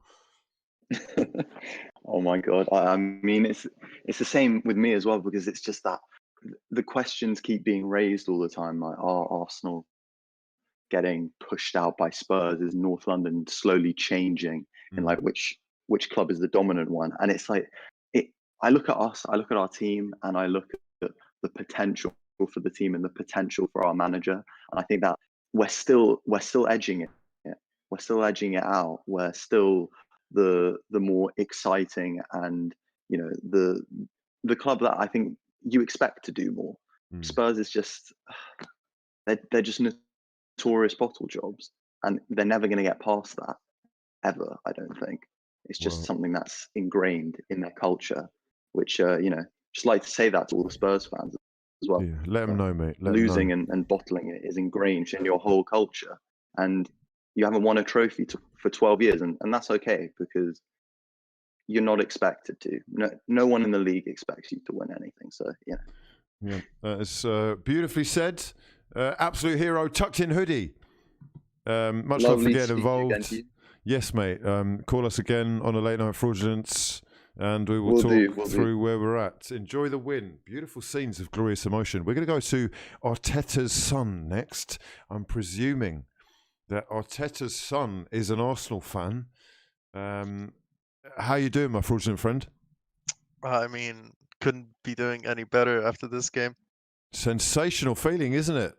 It's such a sensation. I wasn't even worried when they scored the goal for 1-1. I just knew that we were gonna keep playing how we were, and then we would just take the lead eventually. I don't know how you weren't worried, because when we went, I wasn't, because the stream cut out, and I turned around having realised that the screen had frozen, and they scored. Yeah, I just thought, saw that. Wow, the whole world is against me today. Oh, this is not happening. The reason I wasn't worried is because that was their first touch in the box. Like, that was the first time that they were in the box, and it was after 30 minutes. And it was a beautiful goal, but it was a lucky goal also, because it went through like 3 players and through Leno. And I just knew if we keep our heads up and we keep playing the way we were, we would win the game. And in the end, we did. Mm. Well, Arsenic Gunner in the chat saying that Jose is an irrelevant manager. Spurs are an irrelevant club. Jose is crying. It was never a pen. Sit down, be humble, you egomaniac. Do you think that Mourinho is past his sell-by date? I think he might be. I think the move to Spurs was a wrong move for him. I think he should have went somewhere like Italy or France or something different, just change of scenery. I think he's done with the Premier League, at least for a while. It is very interesting to also see the response online to Harry Kane. I don't know if you remember, but towards the end of the game, he wins a free kick by getting his body in between, I think, him and Partey or Gabriel, one or the other. Yeah. It was a foul, I think, but Kane did ask for it. He is just an expert in winning those decisions. Yeah. They're slightly fraudulently, in my opinion, but 2 huge opportunities. And I'm sure, as an Arsenal fan, your heart was in your mouth for a moment. Oh, it was. And when he scored the header from the free kick crossing, which was offside, my heart just dropped. But luckily, it was offside. I mean, if it was any closer and VAR got into it, you never know with VAR, you know. This is the great thing about knowing, I guess, that the officials are against you or just not going to do you any favours. Is that you play to win the game as opposed to getting those decisions or relying on those decisions. Smith Rowe having one of his best games for Arsenal. I mean, I think this was his first game on the left side, or am I wrong? Well, how do you reckon he's done? Do you reckon Terrific. I think it is his first game, right? First game on the left-hand side. Is that what you're saying? Yeah, I think it is. And even if it's not, it's just a great performance. I mean, especially in the first half, he dominated the left side. Doherty couldn't do anything against him. He was confused. Like, he was playing at championship level compared to Smith Rowe. Loved his performance there. Odegaard as well. Got my man of the match was Odegaard. Well, I would say there are a few potential candidates. Definitely. You know, the 5 best players in the first half, you could argue, Gabriel, Tierney, Odegaard, Smith Rowe, maybe even Saka, who didn't have his best game. And they're all under 23, those. And the future could well be bright for Arsenal with a player like Smith Rowe, who's created 4 chances today, which is more than all the Spurs players put together. He also had the best passing accuracy, 97% passing accuracy for Smith Rowe. And Mikel Arteta is actually beginning to put together quite a number of wins against some top managers. I mean, you have Ancelotti, Klopp, Pep, Mourinho, Solskjaer. he won against everyone that he faced, and people need to put some respect on Arteta's name. I mean, he's 38 years old. Some players retire at 38, and he's already a manager that won 2 trophies in his first season. And his first real transfer window, he got Partey and Gabriel, which are both doing very well. Partey had some injuries, but he's looking to be a top player for us as well. And Gabriel is just sensational for me. I love him. Zork saying it's not the first time that he's played on the left. He's been there a few times in the Prem, but he did do superbly. And the only thing I think that's negative about any of this is the way that when Spurs have gone down to 10 men, the game plan seemed to go out the window. The confidence seemed to just fall away, basically, and panic seemed to set in. Did you feel that? Yeah, I felt it, and my heart was racing. And I think it was like that for Arteta. I saw him walking about the whole time. He couldn't stand still or sit. He was nervous as well, but in the end, it's a win, and we did well. We did get lucky with that post, and Gabriel had that great save after the post. Who shot? I think Sanchez shot the ball after Kane hit the post. That could have also went in. It was very dangerous. So, a very great performance. Amazing. I think Arteta is going to be happy. Gabriel. Yeah. I just want to say, Pepe, that. Let's not forget the pass from Pepe to Lacazette, which led to the penalty. Yeah. Amazing. Right? That was first time, I think. Drilled first time pass in to the feet of Lacazette, and it was such a good. It was so great. It was so great. A fantastic, really opening that he created for the Frenchman, and he has been, I guess doubted by plenty. But as we've been saying, he seems to be consistently producing the goods. So hopefully the future is bright for Nicola Pepe at Arsenal. Listen, mate, much love for calling in. You're an absolute hero. You too. Thank you for hosting me. Absolute pleasure, mates. Enjoy the weekend. My fraudulent friends, 3 points in the bag for Arsenal Football Club. You love to see it. Next up on the show, we're going to have Fraudinho. Fraudinho, you are live and exclusive on Early Afternoon Fraudulence. How you doing, my friend? I'm doing great, Hugh. Can you hear me loud and clear? I can indeed, mates. Tell me your thoughts on that one. Hugh, that was a gut wrencher. I don't know if you could tell already, I'm from the States. I'm here in DC. But this was a doubleheader for me today. I'm a big Fenerbahce fan too, the Turkish club that Ozil went to. And I was in the middle of witnessing a 2-1 defeat to the bottom of the table when I had to move on to the North London derby. So it was. It's been pressure on the lads then. Exactly. Oh dear. Well, look, maybe you can talk to us very briefly about the start that Mesut Ozil has made. It hasn't gone to plan, from what I'm led to believe. Thank you. I actually wanted to mention that. I think what people need to understand about this team, if I can put them in context, Fenerbahce has gotten a new coach prior to the season. They practically cleared out the whole lineup, brought in about, I think, 15 transfers now through 2 windows, cleared out a bunch of men. And so the team has been building, and they started to really get somewhere. By mid-season, they were hitting some good form, battling with Galatasaray and Beşiktaş. But when the January transfer window hit, they bought a new center back, Attila Salaya, good Hungarian Don, and he's playing well. But they kept buying players, and Ozil obviously came in at the end. And from my point of view, you can keep adding players, but at one point or another, it's just going to be too many pieces added to the puzzle, especially for another similar young manager. It's kind of an Arteta type at Fenerbahce. He used to be a player 10, 15, 20 years ago. So, I think Ozil has come in and kind of not fit with the team as well as he could. He looks head and shoulders quality-wise above many players. Okay. But it's just, it's a team sport at the end of the day. We know it's going to be 11 guys, and, we need more. Okay, so you flipped over from the Fenerbahce game to the Arsenal game. Who were you most impressed with on the day? For Fenerbahce or Arsenal? For Arsenal. For Arsenal, honestly, I just want to give props to Cedric because I've been hating on him a bit. And this is great. It's time to eat our own words.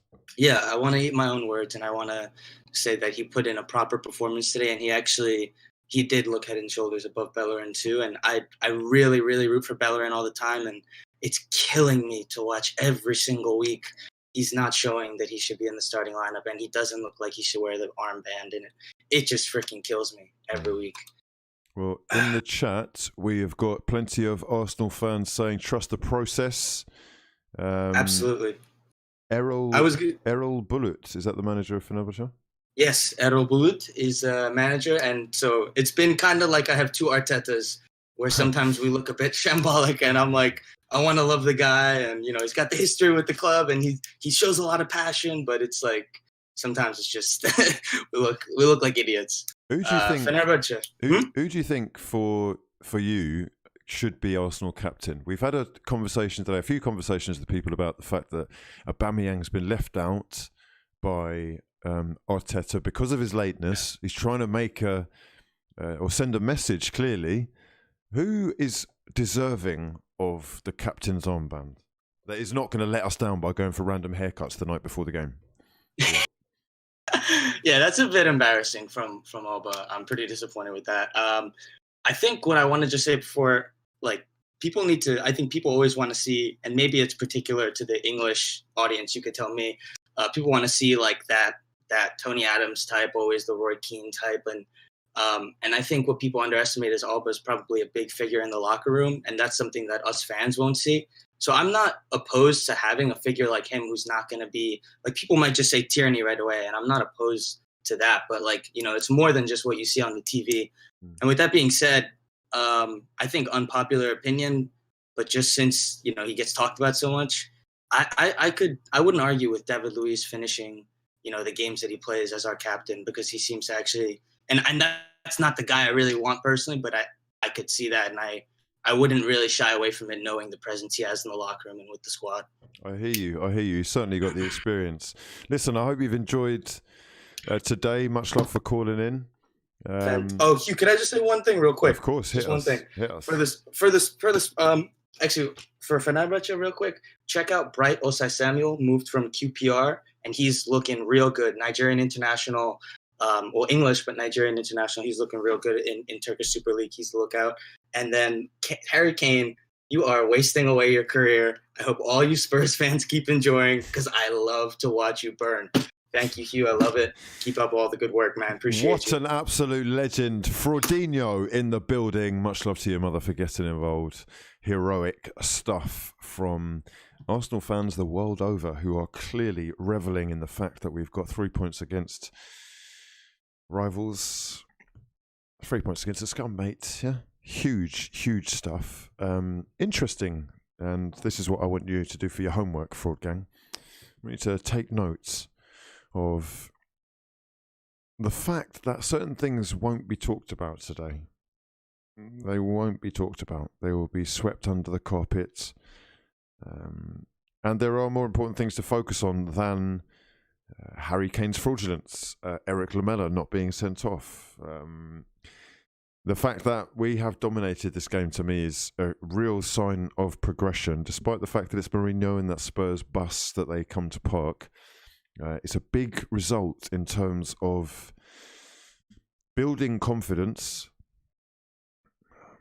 And I have to say that despite the fact that, like many people, I've questioned what's going on, the football itself was impressive today. We were hungry.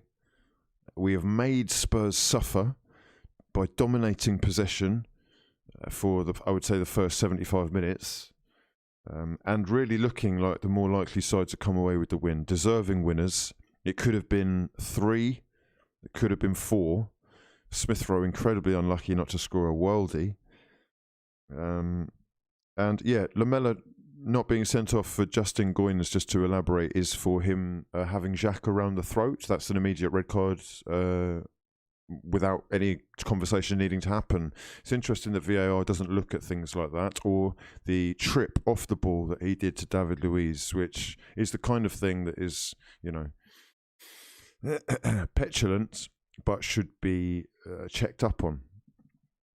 Interestingly enough, whilst we've got a picture of him here, I do hope that someone is checking up on Mourinho because he's clearly struggling with what happened today. Go and watch his interview. I've read the transcript and it looks very entertaining.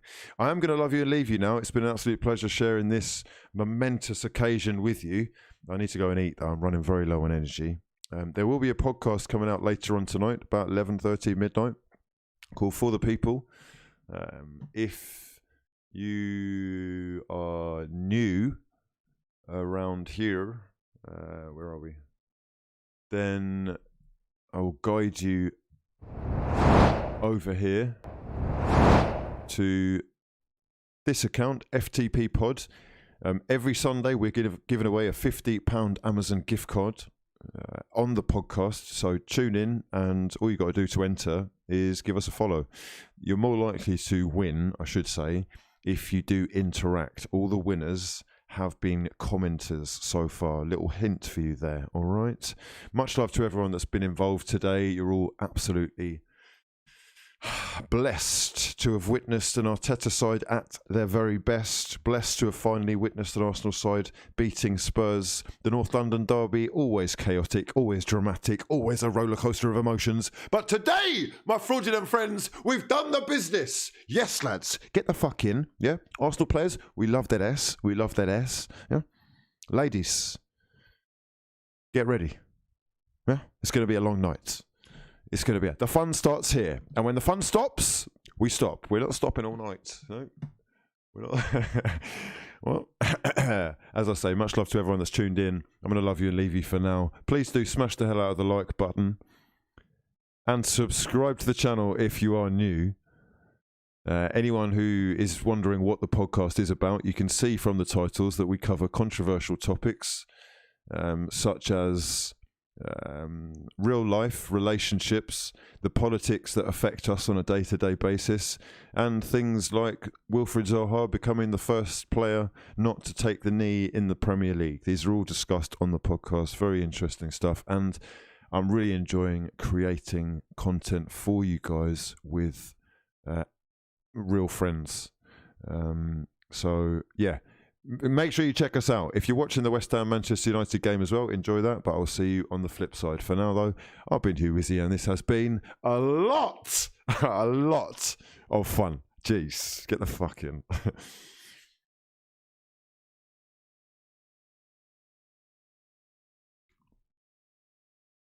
Oh, I'm still on screen.